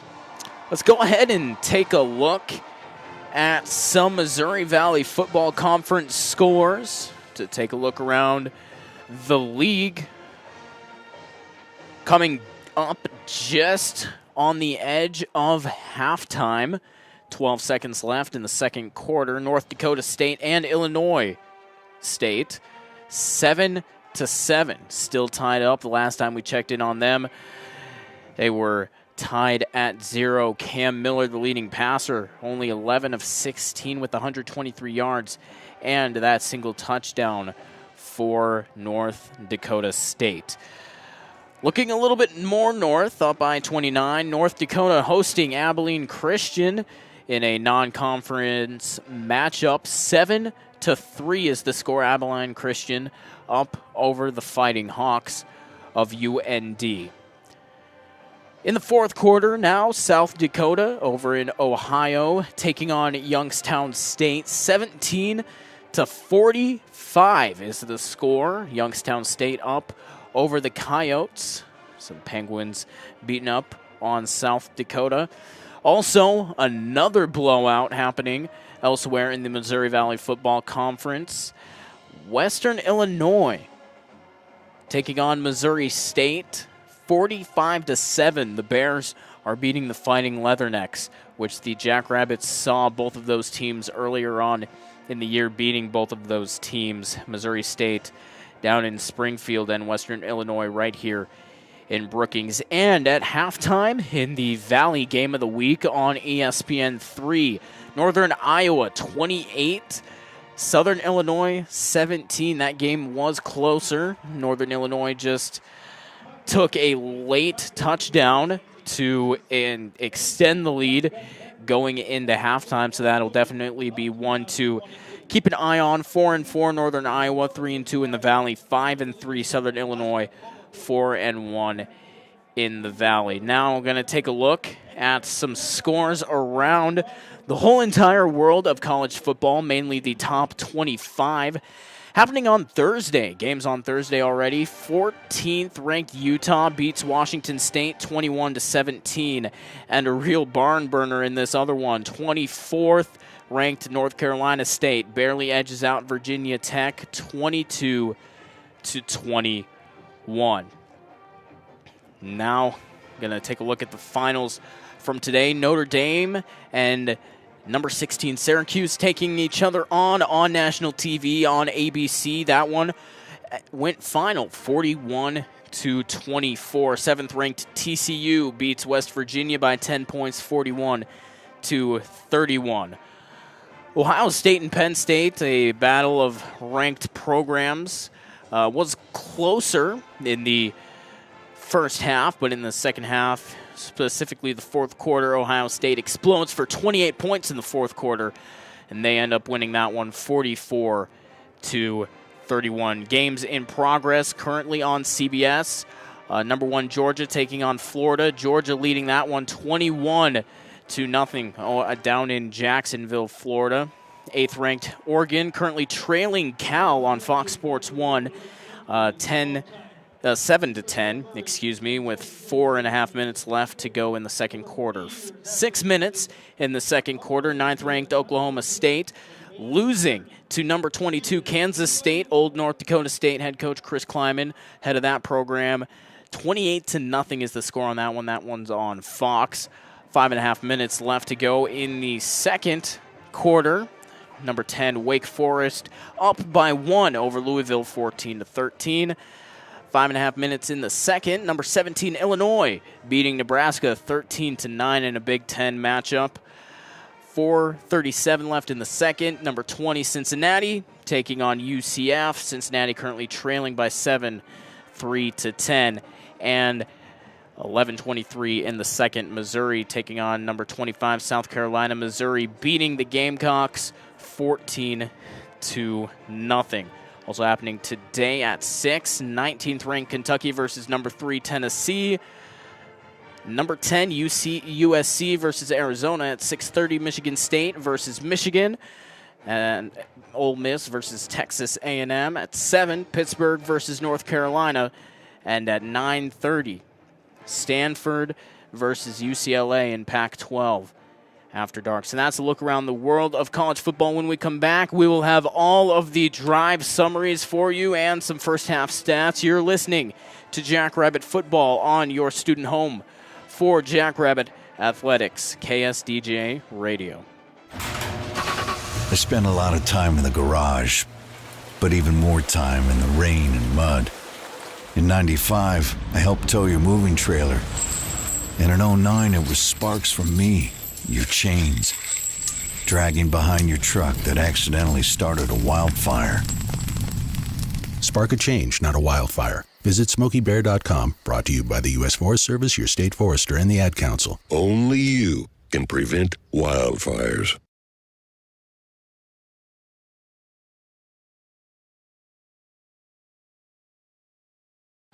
Uh-oh, Brad's buzzed. Oh, yeah? Yeah, he's starting with the woots. And now a speech. I just want to say that friendship is about heart and brain. Who's with me? Good thing is, he knows when he's buzzed. And my brain is saying, when it's time to go home, somebody call me a ride.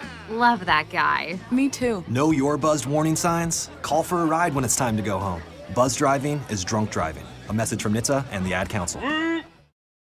I was in the middle of the Atlantic Ocean when it happened. There was a sudden jolt and our submarine crashed on the seafloor. We were in total darkness.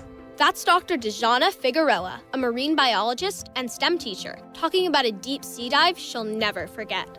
It's funny, when I was a kid, I was afraid of the ocean. And there I was, 2 miles below the surface. But as a scientist, you prepare for that. Using our training and a little creativity, we fixed the sub and finished our experiments. The dive was just too important. Every dive gives us glimpses at things few people ever get to see. Glowing creatures, fiery undersea volcanoes. When we got back to the surface, I kissed the ground and called my mom, of course. But you know what? I wouldn't trade that dive for anything. Dr. Figueroa uses her passion for STEM to discover new things and make the world a better place. She can STEM, so can you. Check out She Can STEM for more stories and inspiration. A message from the Ad Council. When you're high, you feel different. You think different, you talk different, you draw different, you listen to music different, but you probably knew that. Problem is, you also drive different, and not in a good way. That's why driving high is illegal everywhere. So if you're high, just don't drive. Make a plan to get a sober ride. Because if you feel different, you drive different. Brought to you by NHTSA and the Ad Council. Here's a fun fact for you. The average chameleon can point their eyes in 2 different directions. On the other hand, the average human can't. So unless you're a chameleon, there's absolutely no way you can focus on texting and driving at the same time. So don't do it, unless you're a chameleon. Visit StopTextsStopWrecks.org. A message brought to you by the National Highway Traffic Safety Administration, Project Yellow Light, and the Ad Council. Walking into the building for the first time after the shooting, it was crippling, but it had to be preserved. In response to the Pulse nightclub shooting that affected the LGBTQ community, Barbara Poma, owner of Pulse, founded the One Pulse Foundation to honor Pulse victims and survivors. If you're an ally of this community, speak out. There are more of us together than apart. It is the power of love in its rawest form. Join the fight for LGBTQ acceptance. Learn how at lovehasnolabels.com. Brought to you by Love Has No Labels and the Ad Council.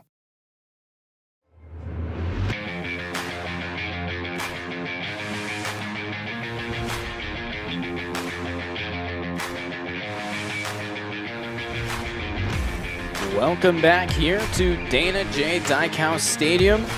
Currently halftime, about just under 7 minutes left to go till halftime concludes. 35-7 is the score. Your number 1 ranked South Dakota State Jackrabbits are beating the Indiana State Sycamores. And that score 35-7. Now it's time to take a look at the drive summaries as well as some first half stats. We'll start off with Indiana State. They only have 1 touchdown, thus the 7 points. They have an interception and a turnover on downs, 2 punts, and then their drive was cut short by a halftime. Their 1 touchdown drive was a 9-play, 75-yard drive that took 4.5 minutes off the clock, and culminating in that touchdown. That put the 7 points on the board. South Dakota State now, however, I'm looking at this, and in the result column I see nothing but touchdowns. They've scored a touchdown on every drive they've had offensively so far. And we'll go through them. 8-play, 57-yard drive. That took 5 minutes, 52 seconds off the clock. Their second touchdown, 6 plays, 41 yards, 2.5 minutes taken off the clock. Now in the second quarter, those were both in the first quarter. The second quarter, their touchdown, 4 plays, 26 drives, taking a minute 13 off the clock. And their fourth touchdown, 8 plays, 75 yards, 4.5 minutes taken off the clock. And their final drive, which saw them take 7 plays, went 61 yards for 54 seconds, ending that drive with 3 seconds on the clock and a touchdown on the board. So current score 35-7. Let's go ahead and take a look at the leaders for both teams.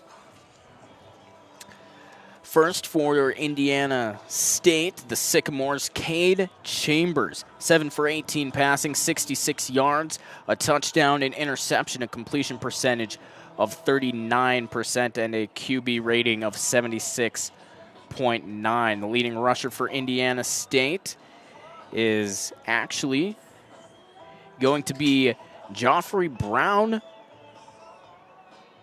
He's listed as a linebacker. He has 29 yards on 1 attempt.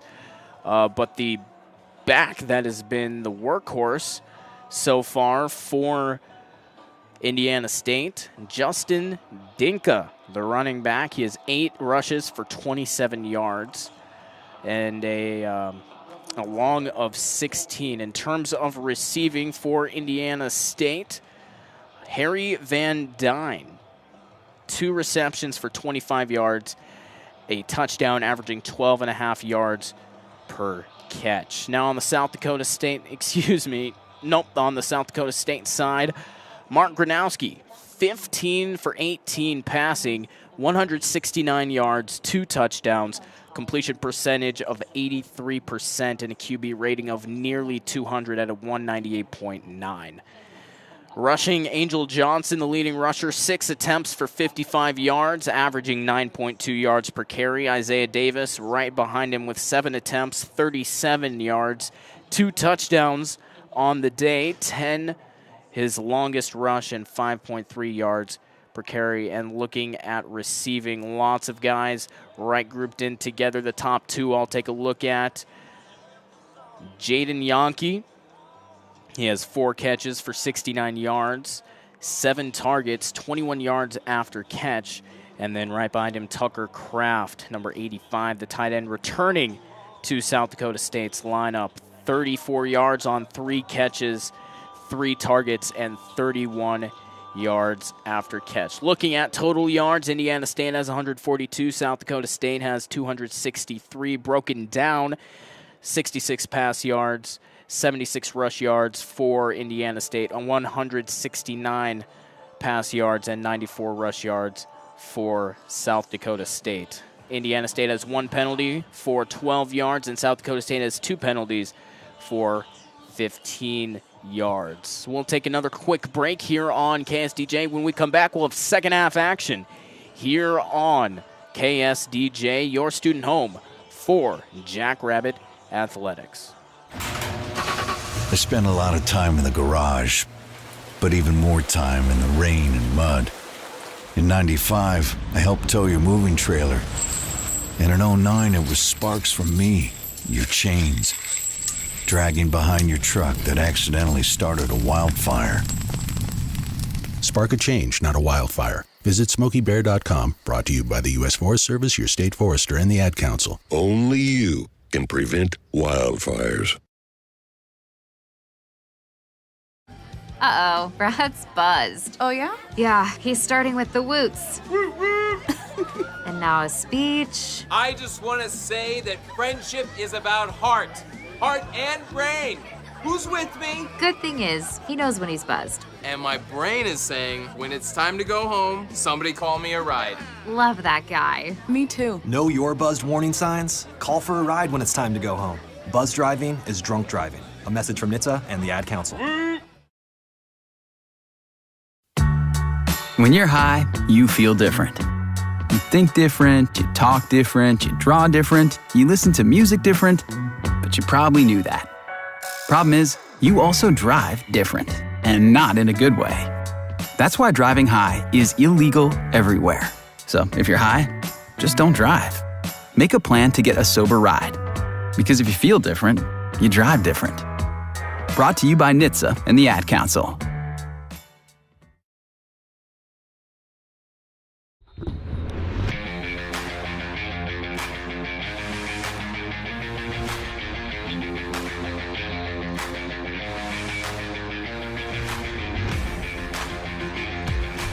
Welcome back here to the Dana J. Dykehouse Stadium. At the end of halftime, 35-7. Both teams are back out onto the field. I think we're going to go ahead and switch things up here. Switching at halftime, I think I'll be taking over as play-by-play. But Tristan, you have a good handle on the game. You really do. Your analysis on the first half so far. Uh-huh. What are you thinking? Well, the Jackrabbits' offense is just obliterating the defense of the Sycamores. Really, like we alluded to before the game, that all of the losses that came from Indiana State, they were very tight games, as we noticed. The kickoff here, it's going to be a touchback and a flag, actually. But yeah, we talked about how these games that were lost by Indiana State, how they were close games. By the look of things right now, the score 35-7. We are about to start the third quarter. I don't think it'll be like those last four games that they lost. I think this one will be quite different than all of the games that they played. I think the Jackrabbits are going to keep this one separated very well. Yeah, we'll go ahead and take a look at those scores, but the Jackrabbit offense now setting up. Gronowski, the back by his side. Claps once, looks around, takes a snap. Looking left, now fires. He has Yankee turning up the field near the Jackrabbit logo. That's going to be enough for a first down, getting near midfield. The ball did come loose, but they're going to call it a completion and say that he was down. So that is going to be a first down for the Jackrabbits at about the 48-yard line. Yeah, the Sycamores lost 20-14 to Northern Iowa, lost 31-26 to North Dakota State, and lost 48-42 versus Youngstown State, and then 27-21 versus Illinois State. There's one more to get to, but that one's going to get blown up by the Sycamore defense. Great defense there by the Sycamores. Mark Johnson gave it all he can, but the defense is right there just to stop him in his tracks. Yeah, the big one to look at was against Montana, 49-14, and obviously Montana is one of the top-end schools in the FCS. So again, this isn't a total surprise, but you always had to look out for Indiana State. Motion coming across. Snap taken by Gronowski, looking right now, puts it up. Hines was the intended receiver, just a little bit out of reach for him, and that'll fall incomplete. So now it'll be 3rd and 13 for the Jacks. Yeah, I think Gronowski was trying to go to Hines. He was actually very open, but the pass would have had to been exactly spot on for Hines to catch that ball just now without it being picked off, at least. It's now 3rd and 13, 13 and a half minutes left to go in the third quarter, just started. Motion again coming from left to right, far to near side. Gronowski takes a snap, steps back, and steps up a laser to Hines. That'll gain some yardage, but it will not be enough for a first down, as a flag coming now near the 605 Hogs. Will the Jackrabbits steal the strategy from the Sycamores and go for it here on the 4th down? That remains to be seen.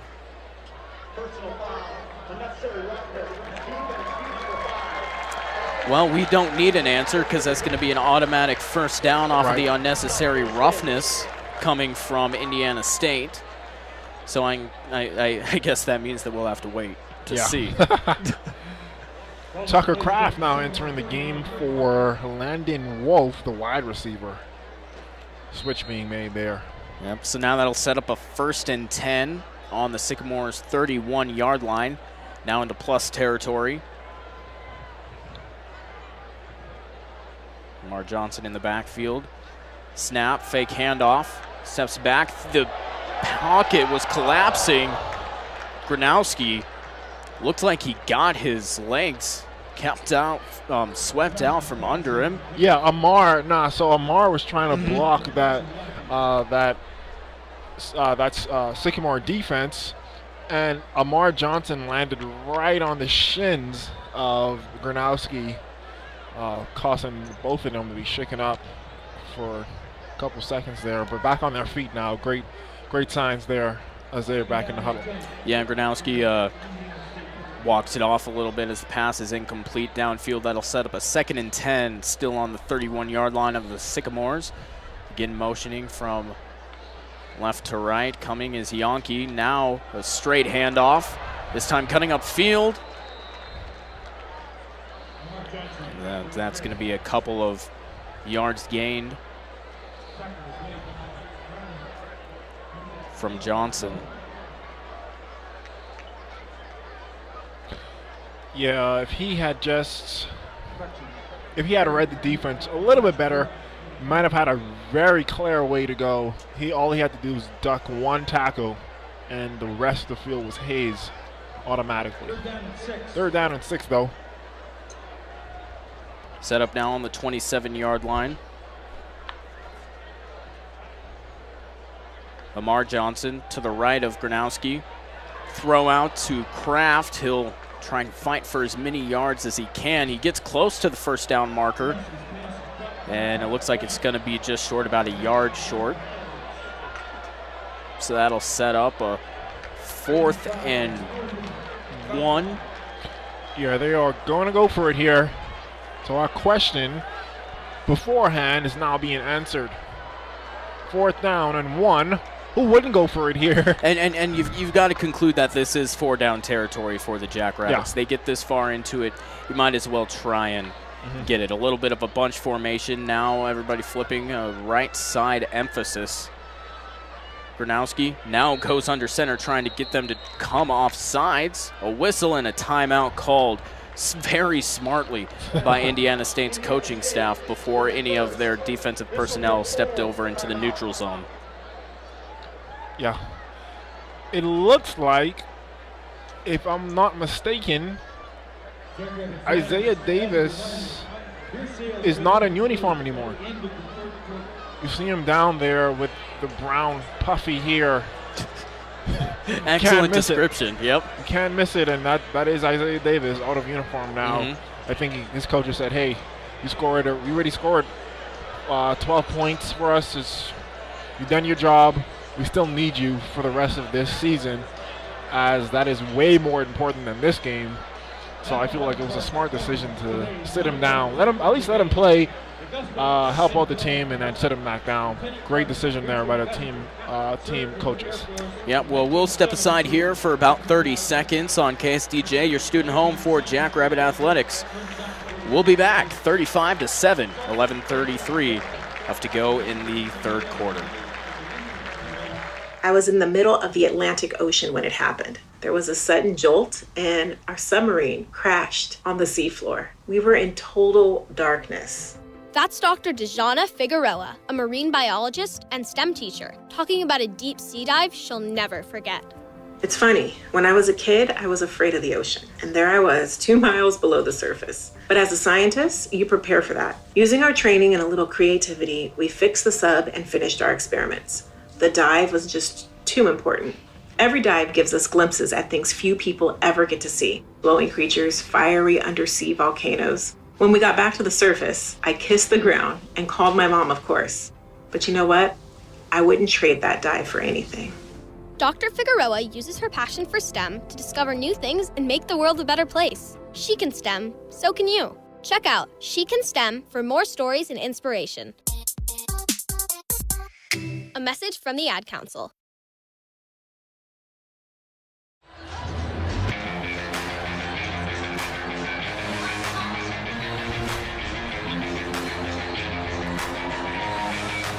Eleven and a half minutes left to go in the third quarter. The Jackrabbits currently have a 4th and 1 in plus territory. The Sycamore 22, a timeout called from Indiana State. And now a quick direct snap to, I do believe that was Kraft that got the ball.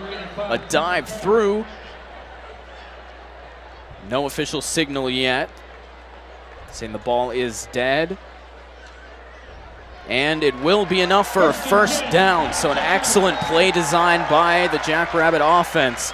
Tucker Kraft getting the direct snap, powers his way through, and that's easy to do for him. Yeah, that's very easy. Really, probably didn't even use all of his energy really to even try and get past there. As Zach Hines will exit the field.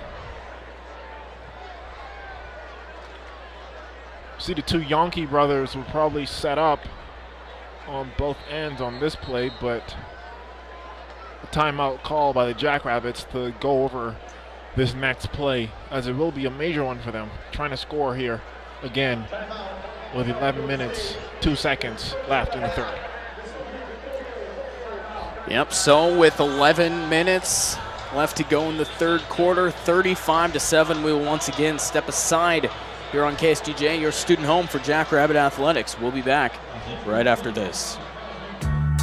When you're high, you feel different. You think different, you talk different, you draw different, you listen to music different, but you probably knew that. Problem is, you also drive different, and not in a good way. That's why driving high is illegal everywhere. So if you're high, just don't drive. Make a plan to get a sober ride. Because if you feel different, you drive different. Brought to you by NHTSA and the Ad Council.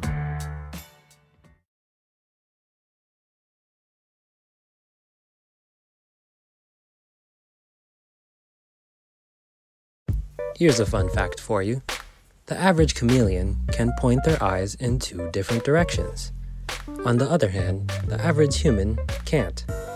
So unless you're a chameleon, there's absolutely no way you can focus on texting and driving at the same time. So don't do it, unless you're a chameleon. Visit StopTextsStopWrecks.org. A message brought to you by the National Highway Traffic Safety Administration, Project Yellow Light, and the Ad Council. Walking into the building for the first time after the shooting, it was crippling, but it had to be preserved. In response to the Pulse nightclub shooting that affected the LGBTQ community, Barbara Poma, owner of Pulse, founded the One Pulse Foundation to honor Pulse victims and survivors. If you're an ally of this community, speak out. There are more of us together than apart. It is the power of love in its rawest form. Join the fight for LGBTQ acceptance. Learn how at lovehasnolabels.com. Brought to you by Love Has No Labels and the Ad Council.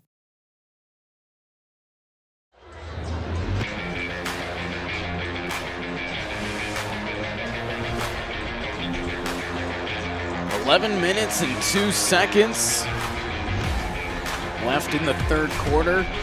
Barely have gotten started with the second half. 35-7. The Jackrabbits are up and once again in Indiana State territory, currently standing at the 21-yard line after a successful fourth down conversion, a little sneak by Tucker Kraft.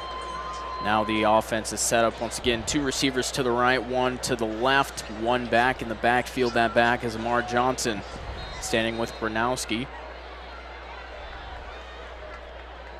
Motion now coming, Yankee from left to right. Snap, fake pitch.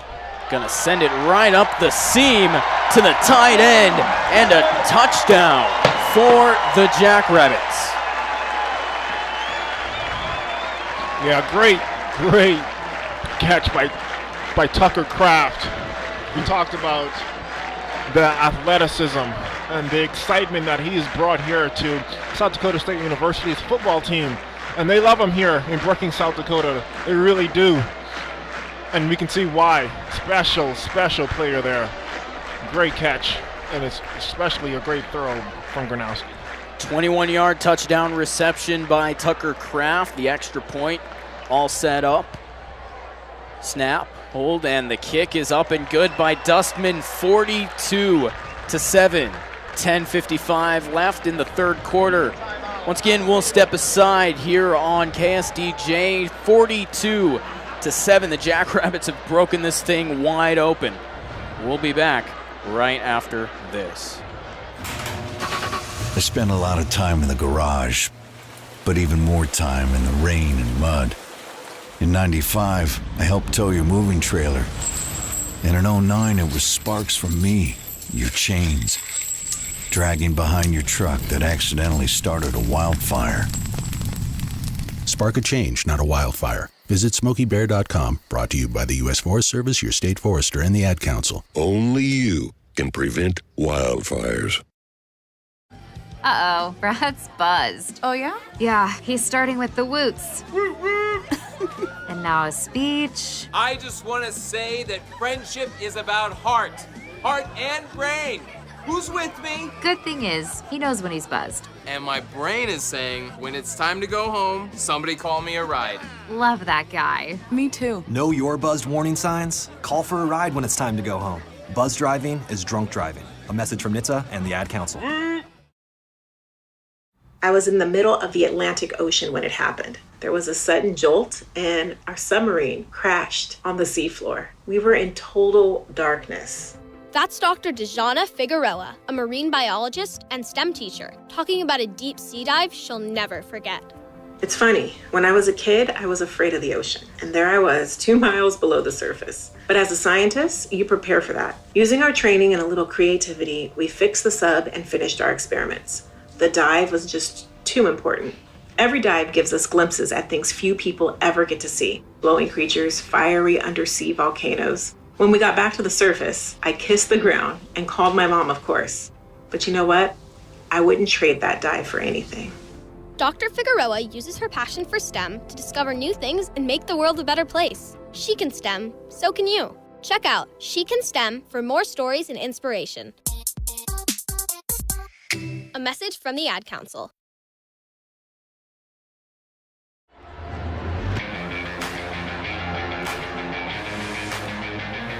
$10:55 left to go in the third quarter. 42-7 the score after a 21-yard touchdown pass to Tucker Kraft. That caps off a 9-play, 65-yard drive. That took 4 minutes off the clock. The kickoff going from left to right, called fair catch by Indiana State's Dakota Catton. So now they'll get a chance for the first time in this second half to potentially put some more points on the board. Again, their only touchdown drive in the first half came in the second quarter. That ended with 9 minutes and 43 seconds off the clock.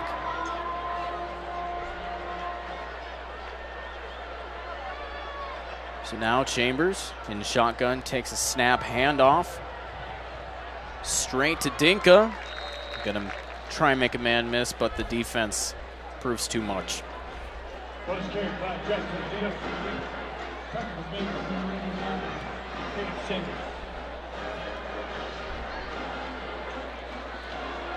Clock rolling now as it will be 2nd and 7 on their own 28-yard line, a 3-yard gain on that previous play. 2 receivers off to each side of the line of scrimmage.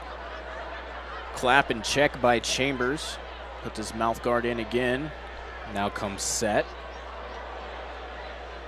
Looks like a little bit of motion on the line, and the flag is going to come down, but a long run coming by way of Dinka. Excellent gain as he gets pushed out of bounds. Yeah, that was a great run by Dinka. Yep, and defense will be called on number 97, Reese Winkleman, will be declined as that long run will stand. So Dinka putting the team on his back, getting them into, well, near midfield. Again, same formation, 2 receivers off to each side. Another clap and check. Dinka again in the backfield with Chambers. Snap, play action, looks right, has a receiver, falls down. That's good for a couple-yard gain. Nice quick play there from K. Chambers. Very quick, finds an open man, hit him in the chest. K. Chambers to Ethan Chambers for the small gain. Well, pretty decent gain, I suppose. I think it's going to be about 2nd and 4. Yeah. As they set up now on the other side of the 50-yard line. Again, traveling from right to left from our vantage point, wearing all whites, white helmet, white jersey, white pants.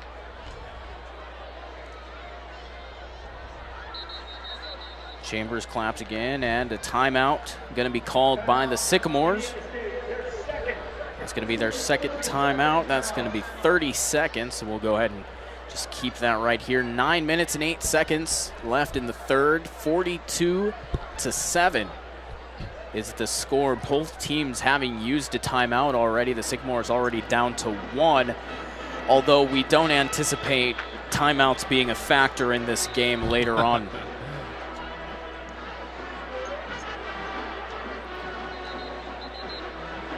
Yeah, 42-7 is something I did not thought about. I did not know or think it would be this way. I thought it would be much closer. If the score did get up to the 40s, it will maybe, I'm maybe thinking like a 41 to 42 situation. But 42-7, certainly I didn't foresee. Motion now, a handoff, and the ball's going to be on the ground, picked up by the Jackrabbits, and another defensive turnover. Yeah, right away, you saw that ball came out the hands, and everybody took a deep breath and say, could it be? Everybody's eyes opened up really wide, like, wow, is this a fumble? Did they really just fumble that? And the Jackrabbits. So that is going to be a fumble coming from Tia Hodge, the redshirt freshman, picked up by Graham Spalding and returned a little bit of ways. From Florida. So he got to be loving this weather. No wonder why he picked it up so quickly. 42-7. Just over 9 minutes remaining in the 3rd. The Jackrabbits have the ball once again.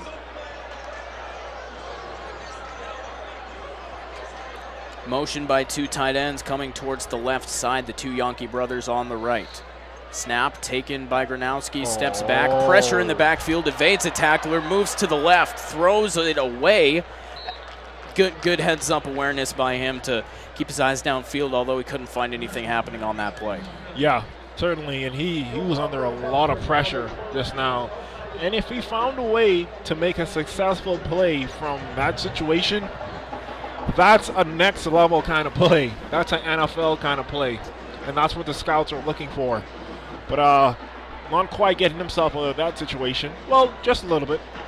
getting himself out of the sack at least, and that's all that mattered. Yeah, that's definitely a good thing to put on your highlight reel that scouts are going to be looking at, but he does have the ability to make those next level plays when things go awry. Another snap, and he quickly throws it out towards the right side.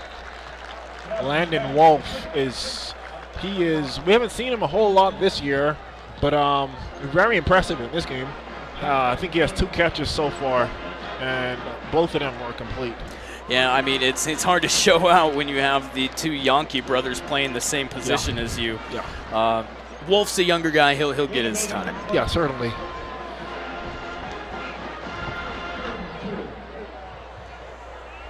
Yeah, the 2 Yankees, seniors this year from Madison, South Dakota.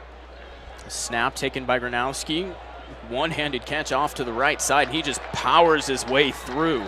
It wasn't the best snap. No. But he made use of it, and those linemen were right there to guide him through that gap. So great decision there. Yeah, and that's a first down for the Jackrabbits. And a huge reason this offense is gelling and firing on all cylinders like we've seen it today is Gronowski. I mean, he has 20 completions off of 26 attempts, 224 passing yards, and 3 touchdowns. Yeah. Those are big numbers, and he will need them if he has a dream to go to the next level from South Dakota State University. A motion from Jaden Yankee from right to left. Now handoff to Johnson, trying to make one man miss, goes around it, and a big hit coming around. He gets up right away, though, signals first down, and the Jackrabbits are in the red zone. Great vision. Just great vision, great field awareness, great speed. You need those 3, and when you combine them together, that is what you get in the visions of Amar Johnson. Dodging and burning, and the Jackrabbits are down to the 17-yard line of Indiana State. No back in the backfield. Gronowski in shotgun. A lot of shakeups happening. A 3 tight end formation now going out, all separate from the line. The pass gets up to Hines. He'll lean forward for a couple more yards. Yeah, great patience by Zach Hines to be in the right spot at the right time. Make the simple catch it, then move. Not move, then catch. And he certainly took his time with that. And the Jackrabbits will need it as they get closer to their final destination. 2nd and 1, ball on the 8-yard line of the Sycamores. 42-7, ticking down to 6:10 on the clock in the 3rd quarter. 2 receivers to the right, tight end shadowing. Clapp almost makes a defensive lineman jump quick out to the receiver, and that's going to be pushed out of bounds. Devin Cole. Devin Cole Jr. Wow, he was hit hard, but still catch complete.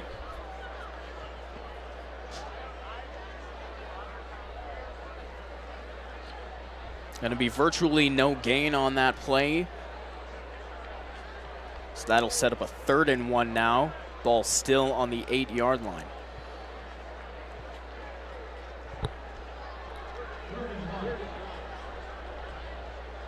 Amar Johnson in the backfield. Handoff straight to him. Again, dodging and fights his way down to near the 1-yard line. Okay, Amar Johnson is good. Okay. You just now figured that out, Yeah, huh? I thought about it. I was thinking about it this whole season, yep. but and that right there just that showed was me. the play. Yeah, that was it right there. It solidified it. He found 2 gaps just now, guys. Obviously, I know you can't see. You're probably just listening on the radio, but if you can vision this guy is on fire right now. Got it. Well, Tristan Hanna with the prediction. Amar Johnson, Hall of Fame.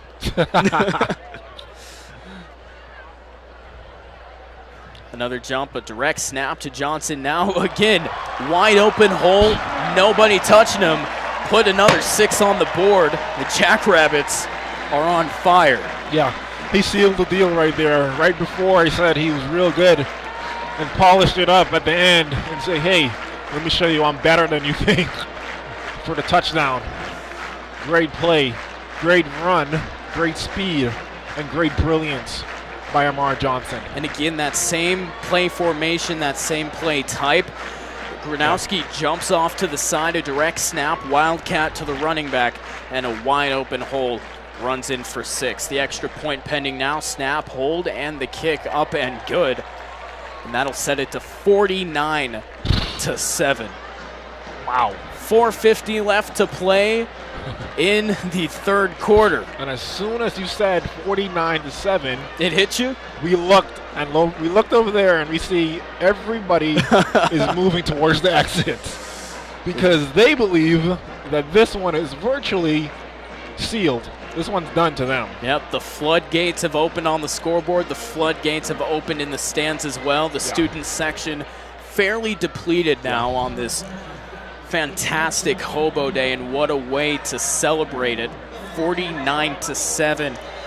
Leading up to this game, Coach Stiegelmeier had been asked a couple of questions about, you haven't performed the best on some Hobo Days in the past. Are you going to let any distractions distract you from this? And judging by the score, I don't think they have. Yeah, certainly not. 49-7, that is crazy. That is crazy, especially in the game of football. 49-7, especially from a team who, as you look at their records on paper, they kept the score really close during the end of their games, the Sycamores I'm talking about. Mm-hmm. They kept the score very close. Even though they lost those games, yep, the score was still close. This one is very different.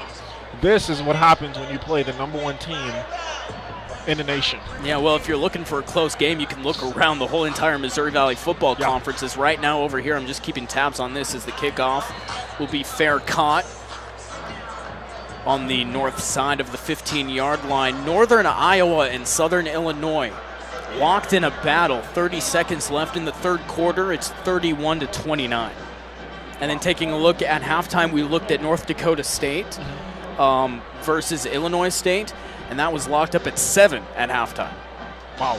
So a lot of close games happening around the Missouri Valley Football Conference. There may be a couple of switch-ups in the standings, but one thing's for sure, South Dakota State's not going anywhere. Oh yeah, they are not a part of that close game rankings. What you just called off just now, they're nowhere close. 49-7. So now a quick handoff coming to Dinka. And a very minimal gain of 1 yard. That'll set up 2nd and 9. The clock is running down to 4.5 minutes in the third.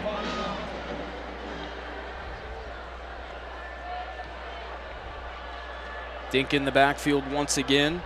Chambers takes a snap, play action, steps back. A lot of pressure, gets hit after he throws, but that's a nice catch. Wow. Coming from the receiver. Great catch. Great catch. Went airborne for that one. Dante Hendricks. So that'll set up a 1st and 10 at the 43-yard line. You can hear the Pride of the Dakotas going nuts in the background. So loud I can't even hear myself think sometimes.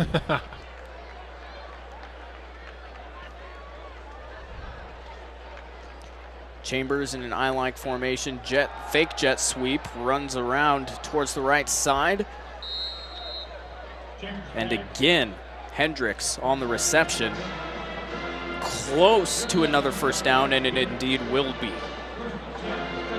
So 2 back-to-back first downs. Indiana State is moving the ball downfield fairly smooth now. Yeah.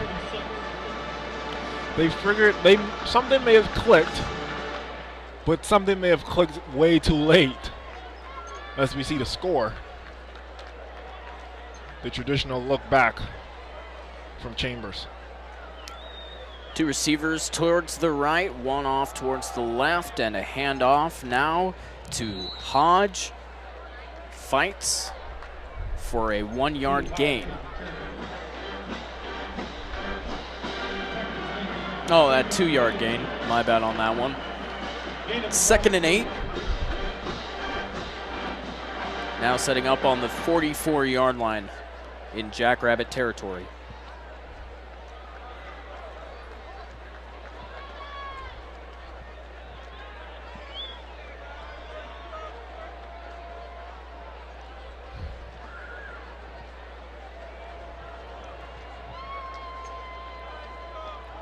Snap, play action, looking downfield. He throws into double coverage, batted away, almost brought down. Dallas Beanham with the bat.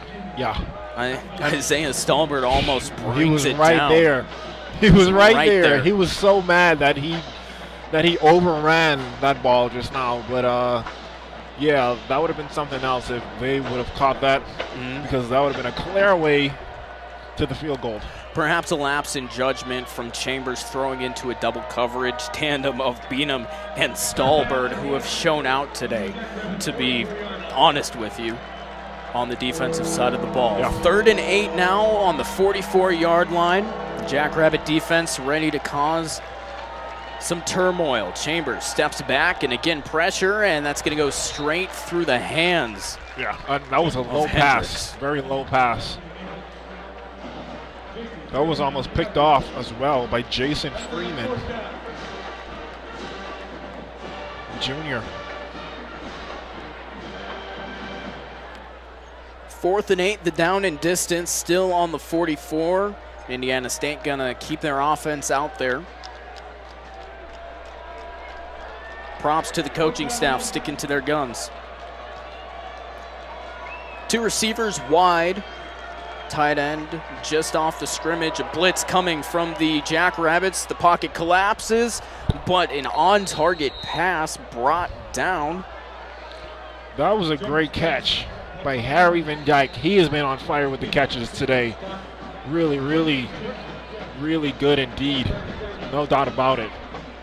So Indiana State getting closer now at the 30-yard line of the Jackrabbits, knocking on the door of the red zone. 1st and 10, 49-7, just under 2 minutes to play in the 3rd. 3 wide now, 2 in kind of a bunch of motion from Dinka from the left to right side of Chambers. Now a handoff to him to go towards the short side, and that's going to be blown up right away. Nowhere on that play just now from Justin Dinka. Loss of 4 on the play. That'll set up a 2nd and 14. And it'll be spotted at the 34.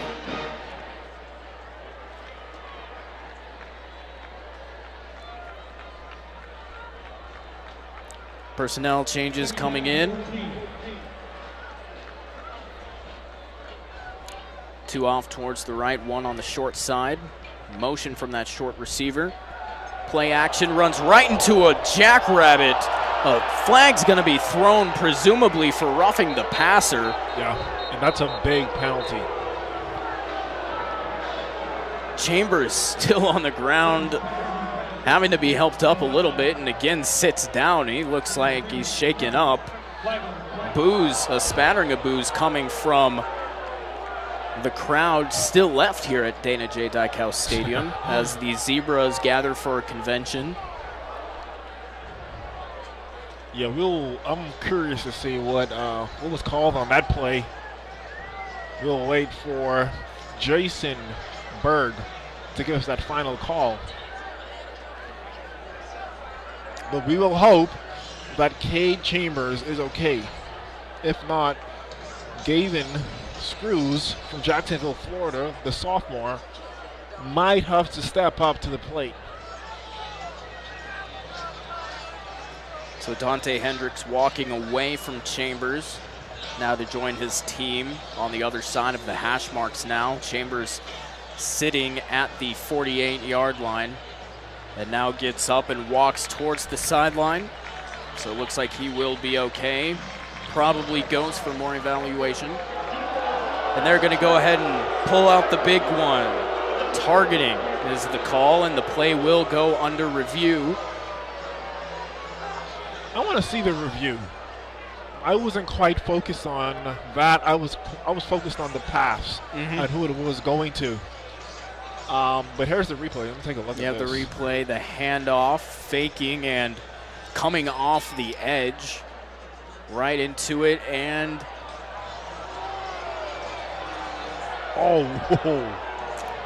okay, he was hit real hard. A monumental hit. He was hit very hard. A lot of these fans here don't think that is worthy of the targeting stature.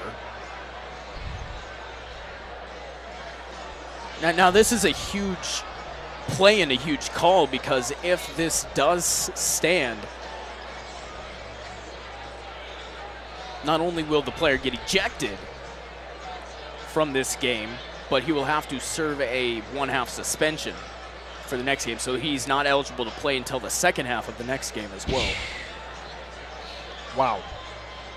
And if I'm not mistaken, that was Isaiah Stanberg, wasn't it? I do believe so. And he's a key factor in the defense of South Dakota State University's football. So we would hate to see that happen.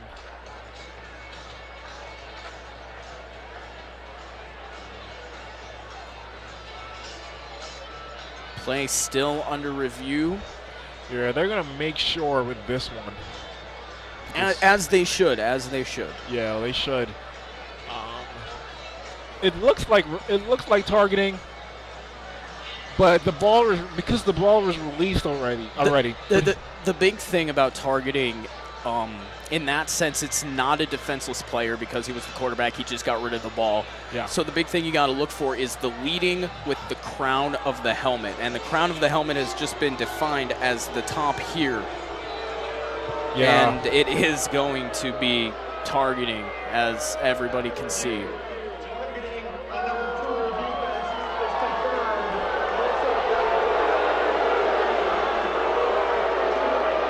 Wow.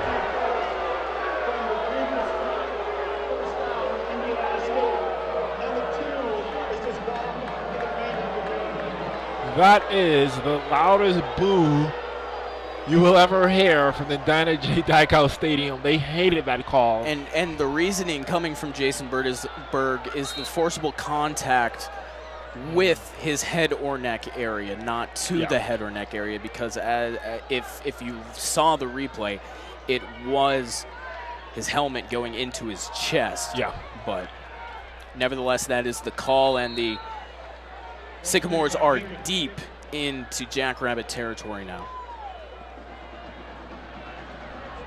We tick under half a minute left to play in the third, 49-7 still the score, and now an injured player down on the field for the Jackrabbits. He gets up right away. The trainer's going to keep him out there a little bit longer just to assess it, and they'll walk him back to the sideline, and he looks okay. Yeah, he'll jog back. Looks fine to me.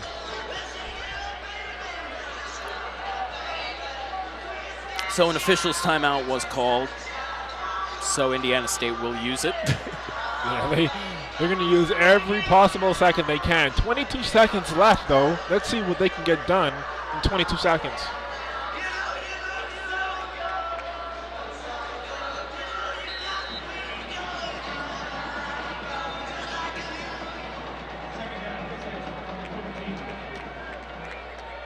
And indeed, Gavin Screws from Jacksonville, Florida, the sophomore, in for the Sycamore.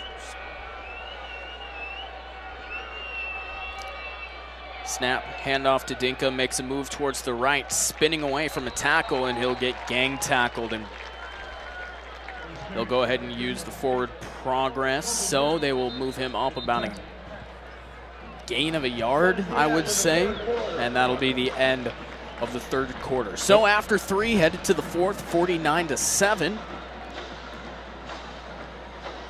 Indiana State will set up with a 2nd and 5 on the 14 when we come back. You're listening to Jackrabbit Football on your student home for Jackrabbit Athletics, KSDJ 90.7 FM, Brookings.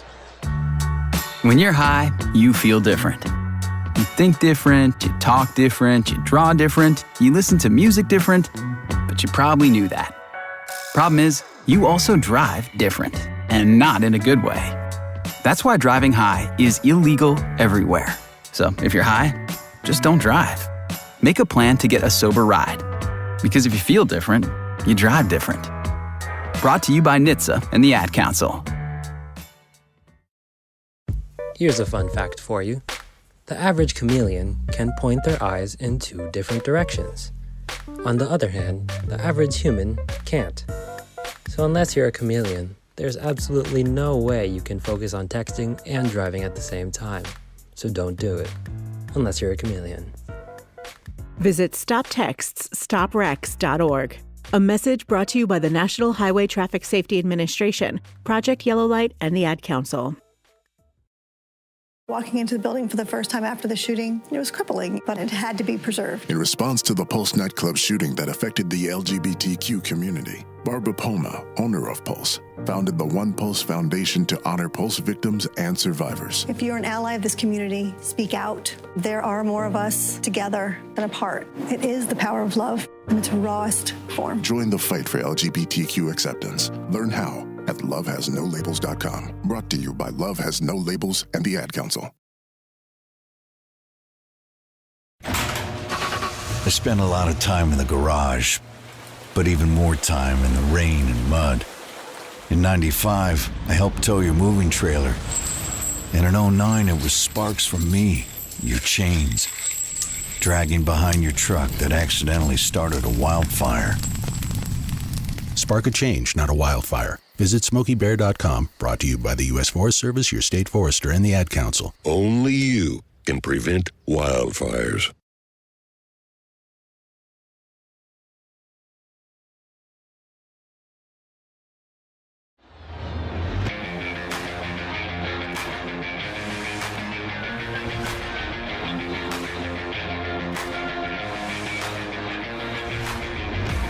Start of the fourth quarter here at Dana J. Dykhouse Stadium, 49-7 the score between South Dakota State, number 1 South Dakota State, and Indiana State. Isaiah Stallberg gone for the rest of the game after a targeting penalty is called on him, actually taking quarterback Cade Chambers out of the game for the Sycamores. So Gavin Screws in there on the 14-yard line, a 3rd and 5 for the Sycamores. He takes the snap, steps back, looks and fires. Nice place pass. That's a touchdown to me. T. Hodge brings it in and reaches for the pylon, and they're going to call him just a yard or two short.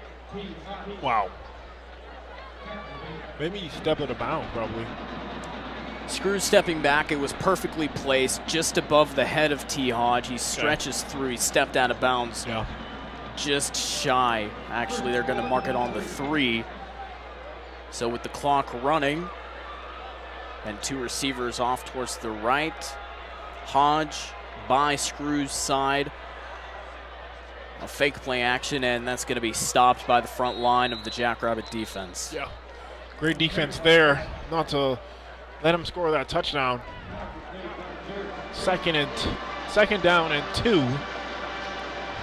They're going to run. I'm assuming they're going to run this again.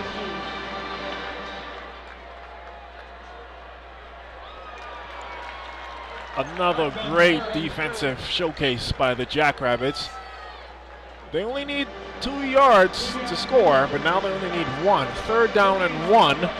If they can stop this, it'll be major. I'm assuming they'll go for a pass here. And if they do not be successful on this one, they will go for it again on the 4th down, as we've seen they do all the time. 3rd and 1 for the Sycamores. Play action, quick pass that's deflected and incomplete. So the Jackrabbits hold strong, but that's not all yet. We know the Sycamores are going to keep their offense out there for one more play. Yeah, it's automatic at this point. Like, we don't even think about it anymore. Like, they're going to go for it. So it will be a 4th down and 1 yard to go. Ball is on the 1 yard line, so a 4th and goal. The crowd rises to volume. 49-7 in the 4th quarter. Screws takes a snap, rolling towards his right. Jackrabbit defense giving chase. The pass going to be broken up, and the Jackrabbits hold strong. 1 yard away from letting 6 on the board. But now it's a strong chance. Indiana State can put 3 more on the board. 13-18 left in the 4th, 49-7. SDSU up over Indiana State. We'll step aside here on KSDJ, your student home for Jackrabbit Athletics. We'll be back right after this. Uh-oh, Brad's buzzed. Oh, yeah? Yeah, he's starting with the woots. And now a speech. I just want to say that friendship is about heart and brain. Who's with me? Good thing is, he knows when he's buzzed. And my brain is saying, when it's time to go home, somebody call me a ride. Love that guy. Me too. Know your buzzed warning signs? Call for a ride when it's time to go home. Buzz driving is drunk driving. A message from NHTSA and the Ad Council. I was in the middle of the Atlantic Ocean when it happened. There was a sudden jolt, and our submarine crashed on the seafloor. We were in total darkness. That's Dr. Dejana Figueroa, a marine biologist and STEM teacher, talking about a deep sea dive she'll never forget. It's funny, when I was a kid, I was afraid of the ocean, and there I was, 2 miles below the surface. But as a scientist, you prepare for that. Using our training and a little creativity, we fixed the sub and finished our experiments. The dive was just too important. Every dive gives us glimpses at things few people ever get to see. Glowing creatures, fiery undersea volcanoes. When we got back to the surface, I kissed the ground and called my mom, of course. But you know what? I wouldn't trade that dive for anything. Dr. Figueroa uses her passion for STEM to discover new things and make the world a better place. She can STEM, so can you. Check out She Can STEM for more stories and inspiration. A message from the Ad Council.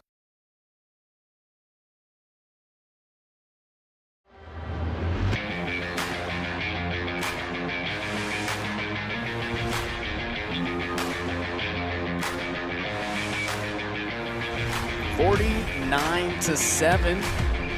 The yellow and blue lead it over Indiana State. 13-18 as they set up shop. 1st and 10 on their own 1-yard line after the 4th down stop, halting the Indiana State drive.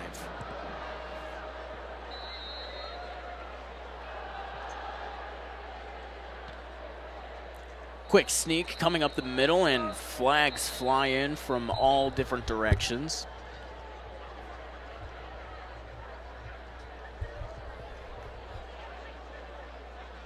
Prior to the snap, false start, offense, number 15, half the distance to the goal line, it'll remain first down. So, number 15 jumps off sides, Devin Cole Jr. That'll be half the distance to the goal, so put it on the half-yard line. Same thing, basically, at that point. And another quick sneak, and the 605 Hogs do their job. I don't think he got in there. I don't know. Doesn't look like.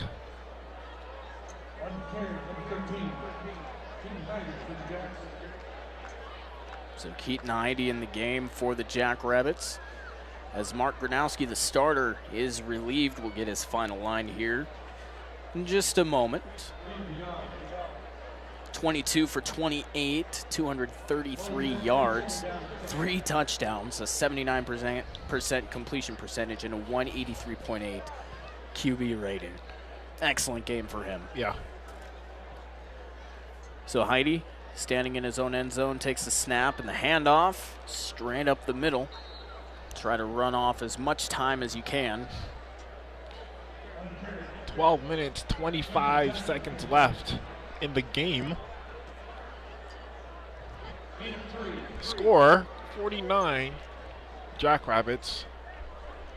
Sycamores still have 7.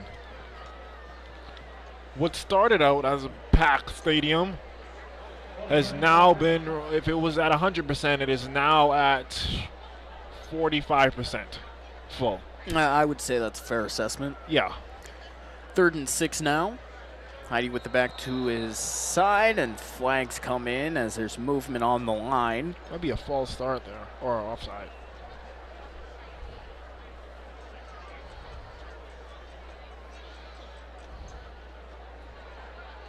Waiting the call from the referee crew.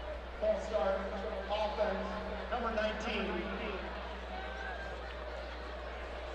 Half the distance to the goal. It'll remain first down. So A.J. Coons jumps off sides this time, and push the ball back. And the Jacks will now set up at their own 3 on a 3rd and 8.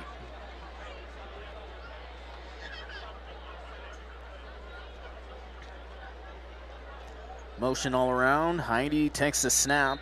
So looking downfield, and more laundry on the field. Another false start.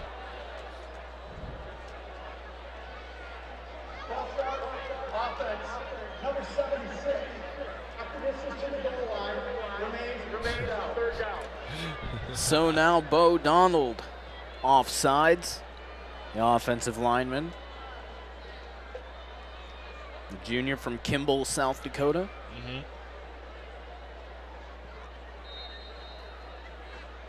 And so now the ball is back on the 1-yard line, 3rd and 10.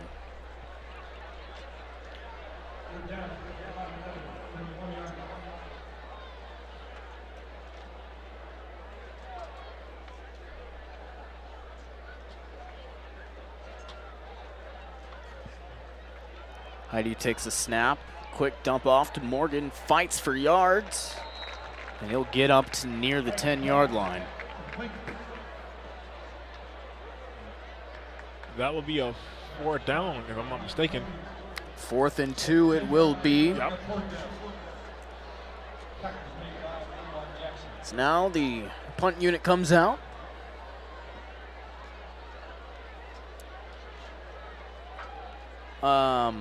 To punt for the first time today. Yeah, that's crazy. I haven't seen either team punt. But this is the first one. Not a great pass. Now comes spiraling. It's going to be picked up by Dakota Catton. He'll find his way down to the 50-yard line. And that's where the Sycamores will set up shop when we come back. 10:22 left in the 4th, 49-7. We'll be back right after this on KSDJ Radio. I was in the middle of the Atlantic Ocean when it happened. There was a sudden jolt and our submarine crashed on the seafloor. We were in total darkness. That's Dr. Dejana Figueroa, a marine biologist and STEM teacher, talking about a deep sea dive she'll never forget. It's funny, when I was a kid, I was afraid of the ocean, and there I was, 2 miles below the surface. But as a scientist, you prepare for that. Using our training and a little creativity, we fixed the sub and finished our experiments. The dive was just too important. Every dive gives us glimpses at things few people ever get to see. Glowing creatures, fiery undersea volcanoes. When we got back to the surface, I kissed the ground and called my mom, of course. But you know what? I wouldn't trade that dive for anything. Dr. Figueroa uses her passion for STEM to discover new things and make the world a better place. She can STEM, so can you. Check out She Can STEM for more stories and inspiration. A message from the Ad Council. When you're high, you feel different. You think different, you talk different, you draw different, you listen to music different, but you probably knew that. Problem is, you also drive different, and not in a good way. That's why driving high is illegal everywhere. So if you're high, just don't drive. Make a plan to get a sober ride. Because if you feel different, you drive different. Brought to you by NHTSA and the Ad Council.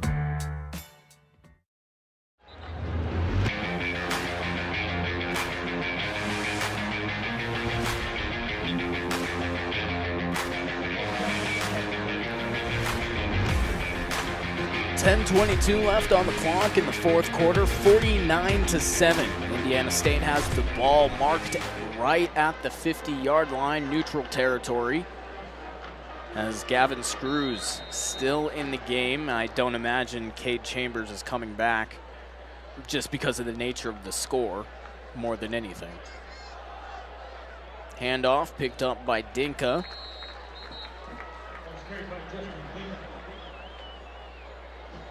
It's going to be a minimal gain.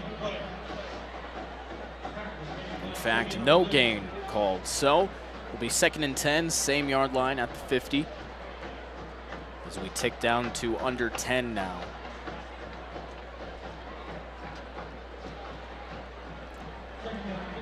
So the Jackrabbit soccer team, women's soccer team, going to be playing Omaha, the Omaha Mavericks, tomorrow at 3 p.m. at Fishback Soccer Park in the semifinal game of the Summit League Championship. This pass going to fall incomplete, coming from Screws, who was under pressure.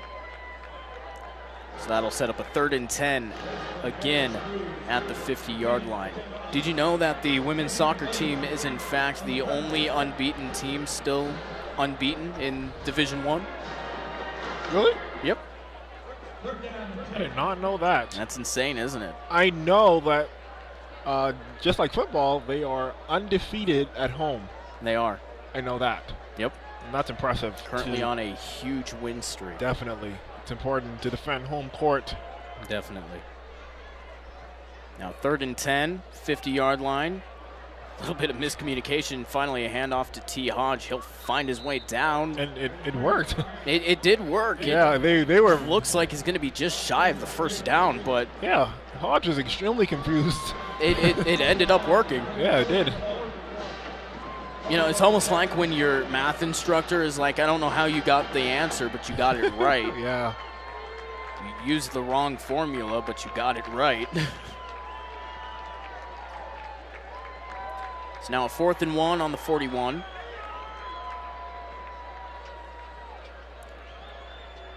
Motion from Hendricks. Now a fake handoff. No, excuse me. Oh. Yeah, that is going to be. He's eating up there. Yep.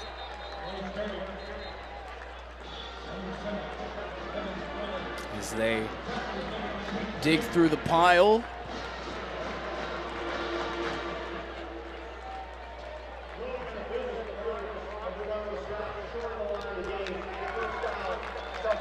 So it will be a turnover on downs, as the two teams will bring out their respective offensive and defensive units. 8:45 left on the clock, 49-7.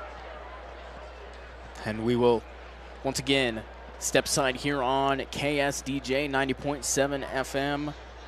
Brookings, top of the hour. Got to make sure I put all that in there. Thank you for listening. We'll be back right after this. Here's a fun fact for you. The average chameleon can point their eyes in 2 different directions. On the other hand, the average human can't. So unless you're a chameleon, there's absolutely no way you can focus on texting and driving at the same time. So don't do it, unless you're a chameleon. Visit StopTextsStopWrecks.org. A message brought to you by the National Highway Traffic Safety Administration, Project Yellow Light, and the Ad Council.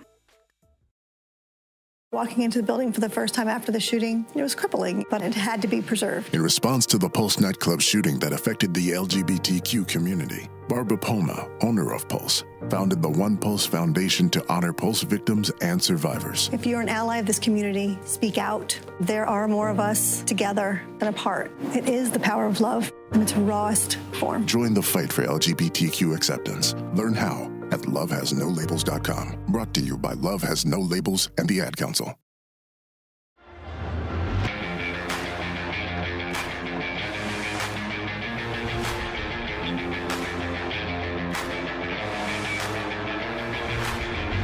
.845 left to go in the 4th, 49-7. South Dakota State leads Indiana State. Thank you for joining us on this wonderful Hobo Day afternoon. We're going to take a look at the final lines of the starting quarterback for Indiana State now, as we did look at Mark Gronowski's Cade Chambers taken out of the game after a big hit. That was eventually ruled targeting. No word or indication that it is because of an injury or anything, but at that point the game obviously was out of hand. Yeah. And pretty soon thereafter, the Jackrabbits brought in Keaton Heide. But Cade Chambers ending the day with 11 completions on 24 attempts, 114 yards, 1 touchdown, an interception, a completion percentage of 46%, and a 91.1 passer rating.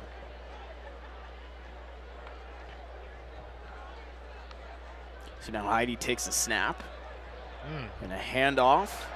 Keep churning. Angel Johnson all the way down, enough for a first down.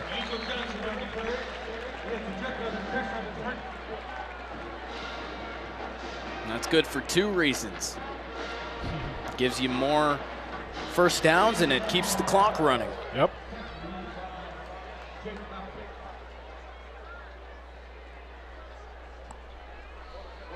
Eight minutes, 15 seconds left. Score, if you're just joining us, it's about to be over in 8 minutes.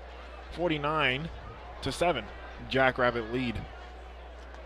A 1st and 10 on the 48. Movement on the line, and false start there. Flag comes in. A false start called as the offense will back themselves up.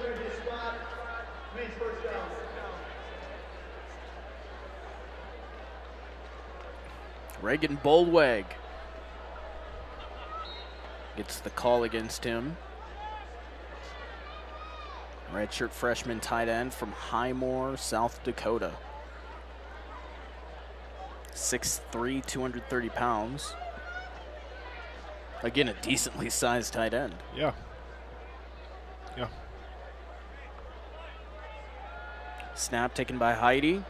And the throw out to Johnson. He makes a couple people miss and finally gets brought down. Yeah. Angel Johnson is tough. Landon Wolf comes in.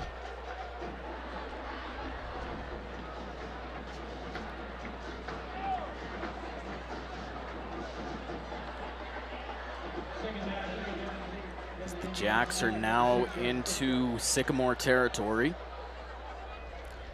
2 receivers wide, 3 off towards the right side. Now movement closer to the line and another handoff. Johnson cuts back inside and tacks on a couple more yards. Yeah, he worked extremely hard to find that gap. Got through a little bit, but it started to get clogged up by the time as he found it.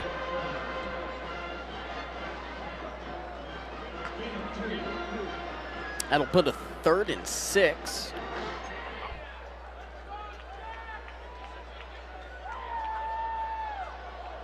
Sitting at the 44 or 45 yard line. I would say more 44.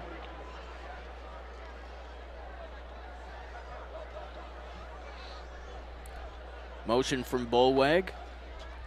Snap by Heidi. Steps up, now off towards the right.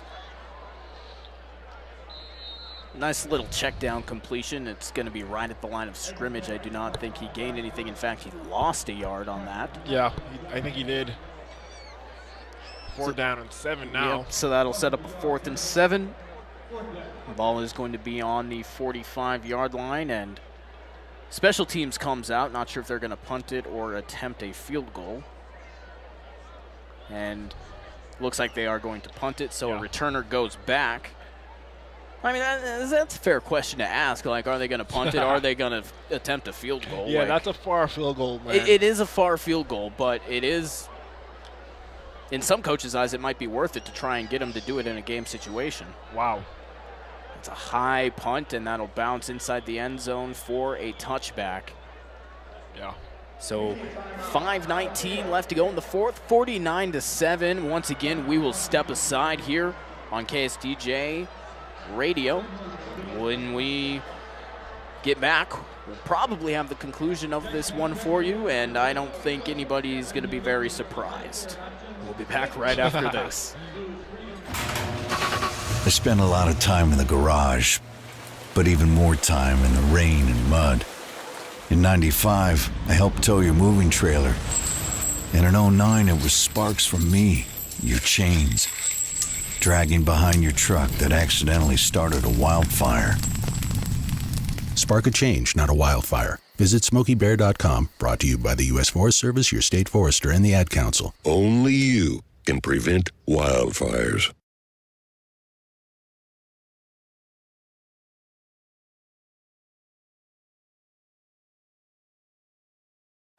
Uh-oh, Brad's buzzed. Oh, yeah? Yeah, he's starting with the woots. And now a speech. I just want to say that friendship is about heart and brain. Who's with me? Good thing is, he knows when he's buzzed. And my brain is saying, when it's time to go home, somebody call me a ride. Love that guy. Me too. Know your buzzed warning signs? Call for a ride when it's time to go home. Buzz driving is drunk driving. A message from NHTSA and the Ad Council. When you're high, you feel different. You think different, you talk different, you draw different, you listen to music different, but you probably knew that. Problem is, you also drive different, and not in a good way. That's why driving high is illegal everywhere. So if you're high, just don't drive. Make a plan to get a sober ride. Because if you feel different, you drive different. Brought to you by NHTSA and the Ad Council.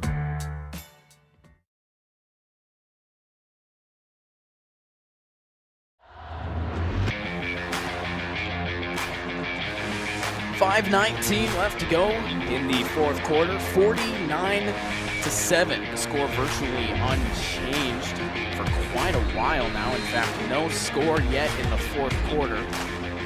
It's now the punt. Went back for a touchdown. Will bring the ball out to the 20-yard line for the Sycamores. Hand off to T. Hodge. It's going to be brought back for a 2-yard loss. And the clock continues to run. Yeah. 5 minutes remaining. They're going to put that as only a 1-yard loss, so a 2nd and 11.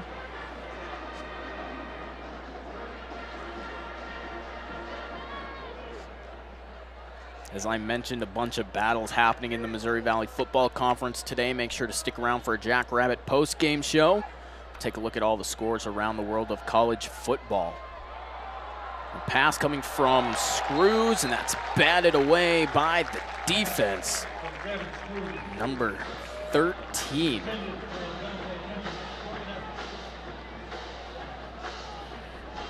Aiden Dowderman. Dowderman? I think that's Dowderman. Yeah, it's Dowderman. Don't take my word on any pronunciations. There are some interesting names up in North Dakota. Let me tell you that. Snap taken by Screws. Nice gain downfield, makes a man miss, and finally brought down near midfield. Excellent connection from Screws to Ethan Chambers.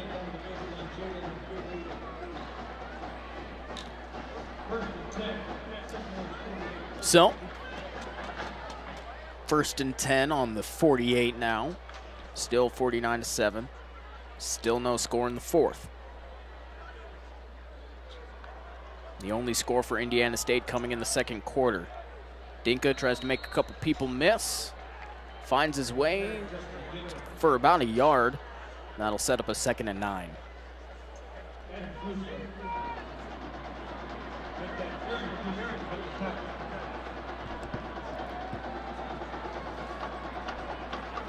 An aforementioned 2nd and 9 on the 49. Screws, claps, and checks.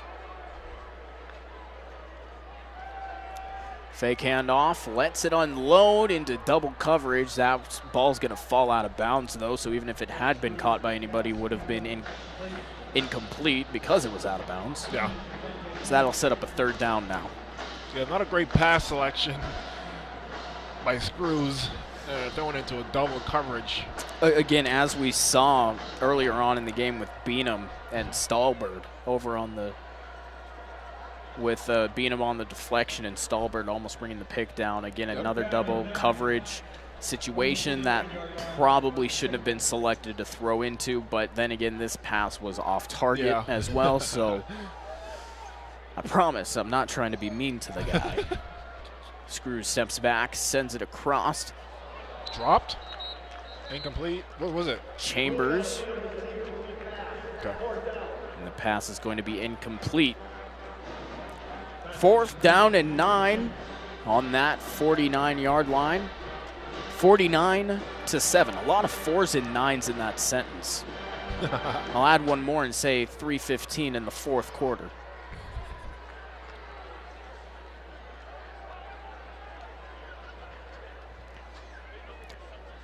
Now back to punt, a rare punt from this Indiana State team. Harry Traum, a freshman from Melbourne, Australia, actually played a bit of Australian football. That's going to be, wow, downed right at the 1 yard line. Can't Excellent punt from him. Can't get it any better than that.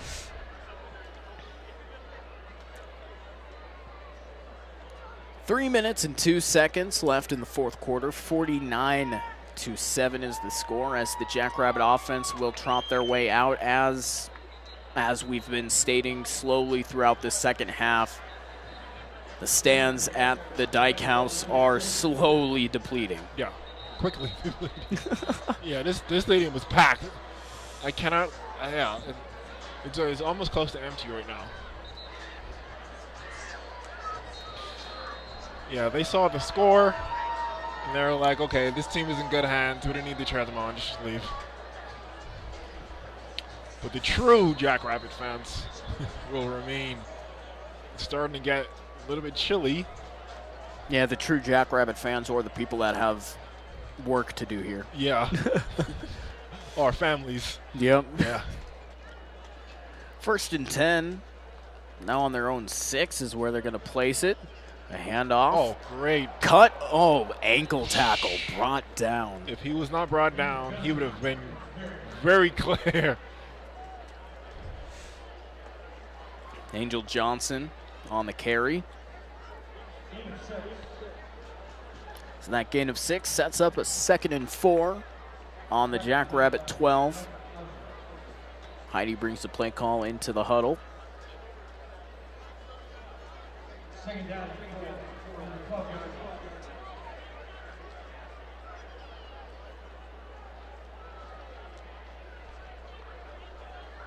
Now under 2.5 minutes left to play. Snap, another handoff to Johnson, and it's actually going to be kept by Heidi. Spins around. Great defense. Gets a couple of yards on the play. Yeah.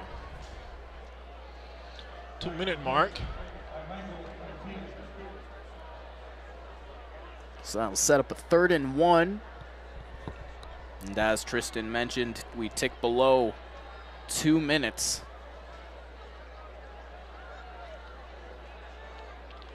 Ball on the 15.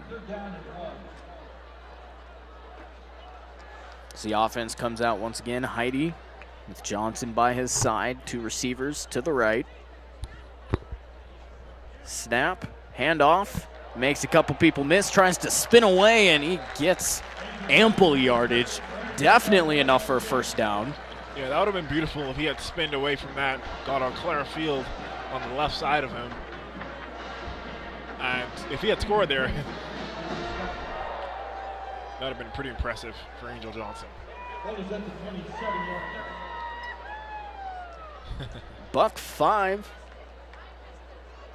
on the play clock, as now the offense will take as much time as they can. The play clock ticking down to 10 as they break the huddle, as they enter the victory formation.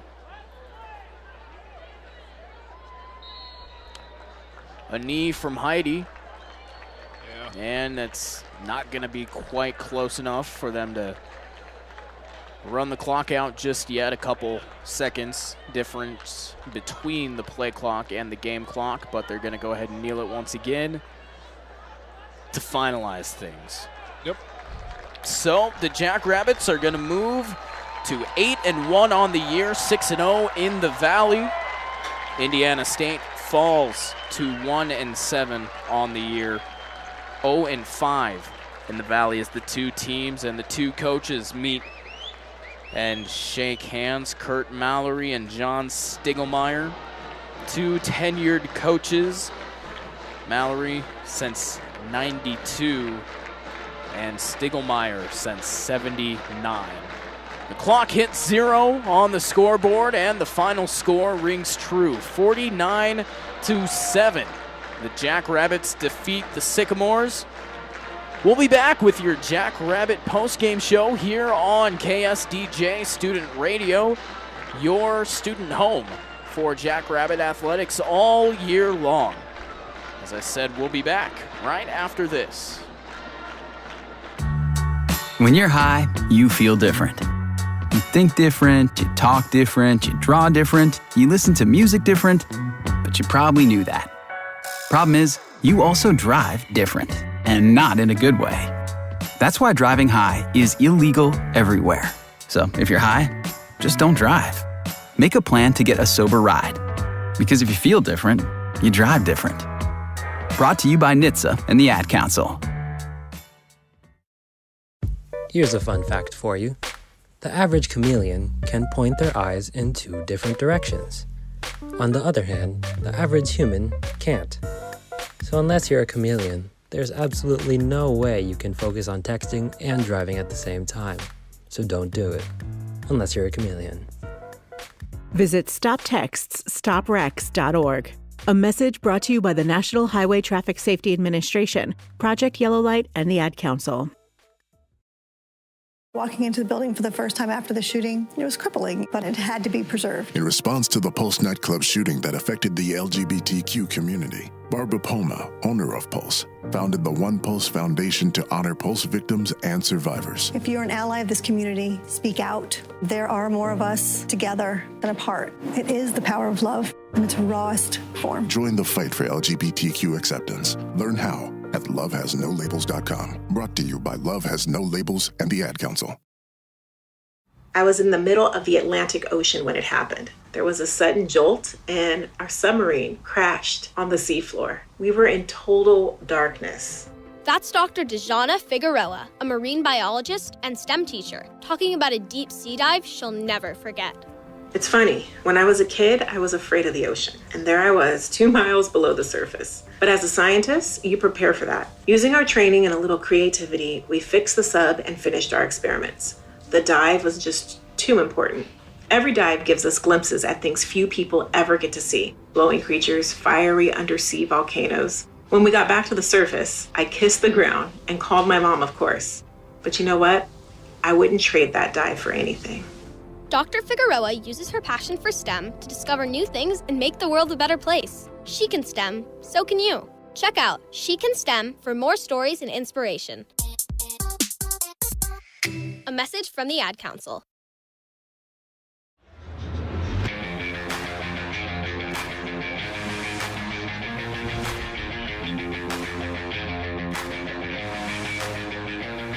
Well, 49-7 is the final score. Definitely a great offensive showing for the Jackrabbits, only punting once all day. Wow. That's pretty fascinating. We'll get into that and a lot more. Welcome into the Jackrabbit post-game show again. As I said, 49-7 is the final score. We'll start off with the scoring drive summaries. This may take a while, and my voice may be non-existent afterwards, but we're going to do it anyway. We'll start off with South Dakota State with 13-23 in the first quarter. They drive 8 yards. They drive 8 plays, 57 yards, take 3 minutes and 52 seconds off the clock. They get a touchdown, and the time after that is 9:31, their second touchdown. 6 plays, 41-yard touchdown drive, 2 minutes and 38 seconds taken off the clock. They get an interception, and then in the second quarter, they take it 4 plays, 26 yards, a $113 off the clock, and another touchdown. They get a kickoff, 8 plays, 75 yards, and another touchdown, a turnover on downs, 7 plays, 61 yards, and another touchdown. They get another kickoff, 9 plays, 65 yards for another touchdown, and then they get a fumble recovery. 8 plays, 47 yards for another touchdown. Those were all consecutive drives. 7 drives in a row, ended in touchdowns for the Jackrabbits. The single scoring drive for Indiana State came in the second quarter. They got the ball with 14 minutes, 13 seconds on the clock from a kickoff on an SDSU touchdown. 9 plays, 75 yards, driven 4.5 minutes, taken off the clock, and that ended in a touchdown. So a final score 49-7. That's how it happened. Let's take a look at the final stats for both teams, starting with Indiana State. Cade Chambers, the starting quarterback for the Sycamores. Not sure if he was taken out because of injury. I presume not, because the score was out of hand at that point. Isaiah Stolberg got called for the targeting, but I think they just thought, hey, let's not risk it. Let's not actually get him injured in this game that is out of hand at this point. But Cade Chambers finishes the day 11 for 22, 114 yards, 1 touchdown, and 1 interception. Then Gavin Screws comes in for him, in relief for him in the latter part of this game, 2 for 8 for 40 yards, no touchdowns, and no interceptions. So in total, 154 passing yards. In terms of rushing, Justin Dinka from Flower Mound, Texas, the sophomore, had 16 carries for 52 yards, averaging 3.3 yards per carry. Also behind him, his other running back, 13 carries for 30 yards and 2.3 yards per carry. Those are the 2 leading rushers for Indiana State. And taking a look at the 2 leading receivers, it's going to be Dante Hendricks, the senior from Florence, Kentucky, leading the way with 4 catches for 41 yards and 9 targets and 5 yards after contact. Behind him is going to be Harry Van Dyne from Overland Park, Kansas. The senior had 3 catches for 39 yards, 1 touchdown, 5 targets.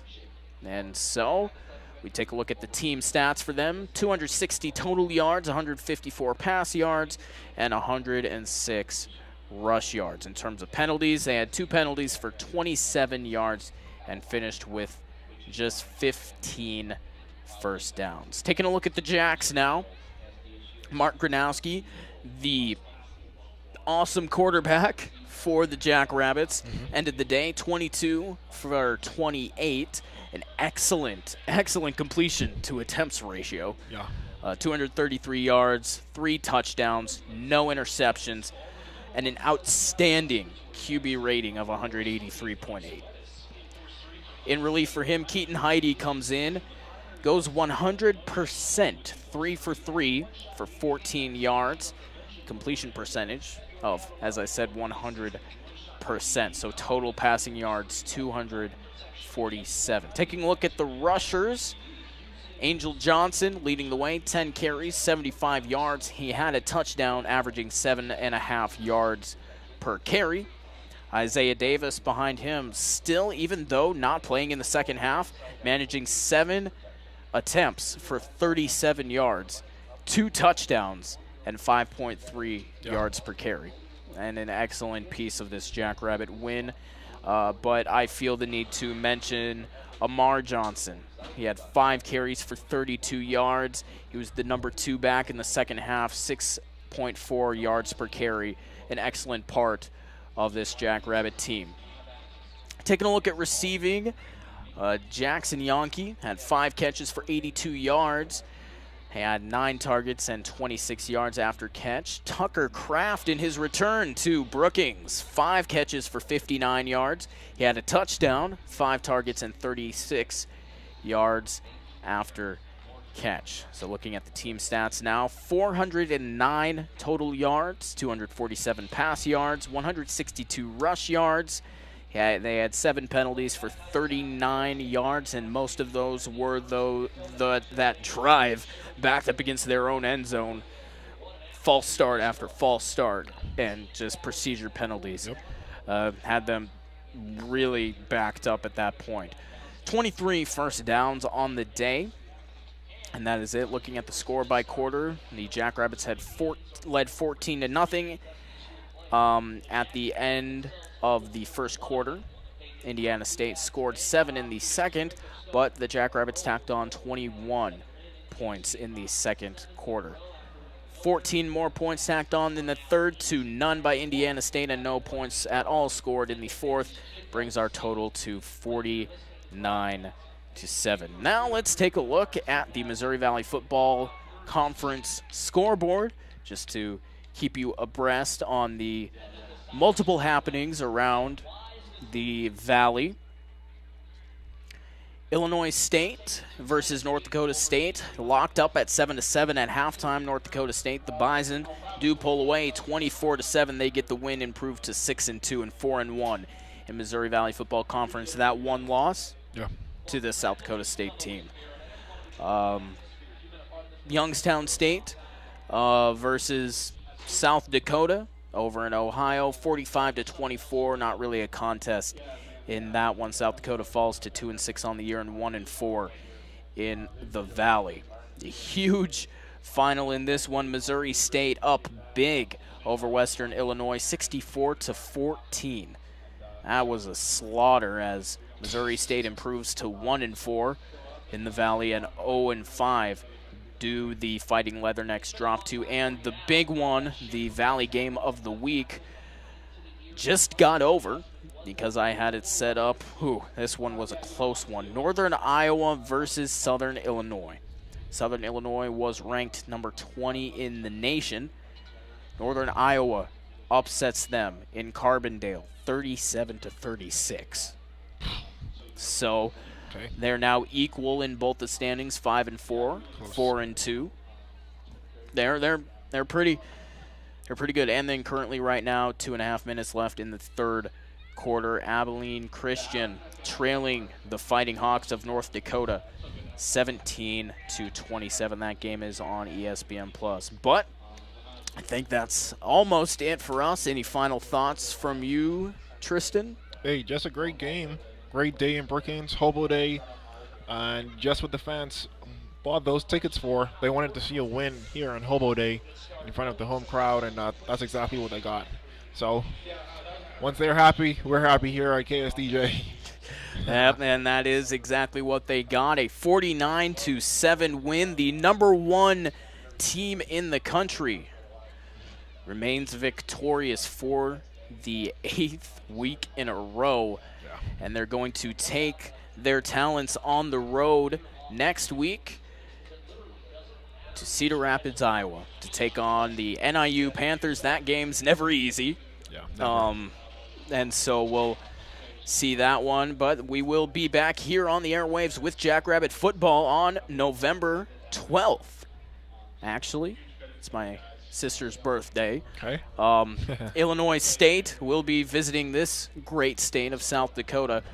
That kickoff will be at 2 p.m., and that is the final regular season home game. As the playoffs start to unfold, we may, in fact, have a couple of playoff games under our belt here on KSDJ after the season is done. So we'll look forward to that. But that's it from all of us here at KSDJ, and thank you to Matt Wieberdink back at the studio. Thank you to everybody that helped out with the float this morning. An excellent Hobo Day here in Brookings. Excellent scene downtown with the parade, and an excellent way to end it. 49-7 is the final score. From all of us here at KSDJ, for Tristan Hanna, I am Braden Byers saying so long. Good night, everybody, and as always, go Jacks. I was in the middle of the Atlantic Ocean when it happened. There was a sudden jolt, and our submarine crashed on the seafloor. We were in total darkness. That's Dr. Dejana Figueroa, a marine biologist and STEM teacher, talking about a deep sea dive she'll never forget. It's funny, when I was a kid, I was afraid of the ocean, and there I was, 2 miles below the surface. But as a scientist, you prepare for that. Using our training and a little creativity, we fixed the sub and finished our experiments. The dive was just too important. Every dive gives us glimpses at things few people ever get to see. Glowing creatures, fiery undersea volcanoes. When we got back to the surface, I kissed the ground and called my mom, of course. But you know what? I wouldn't trade that dive for anything. Dr. Figueroa uses her passion for STEM to discover new things and make the world a better place. She can STEM, so can you. Check out She Can STEM for more stories and inspiration. A message from the Ad Council.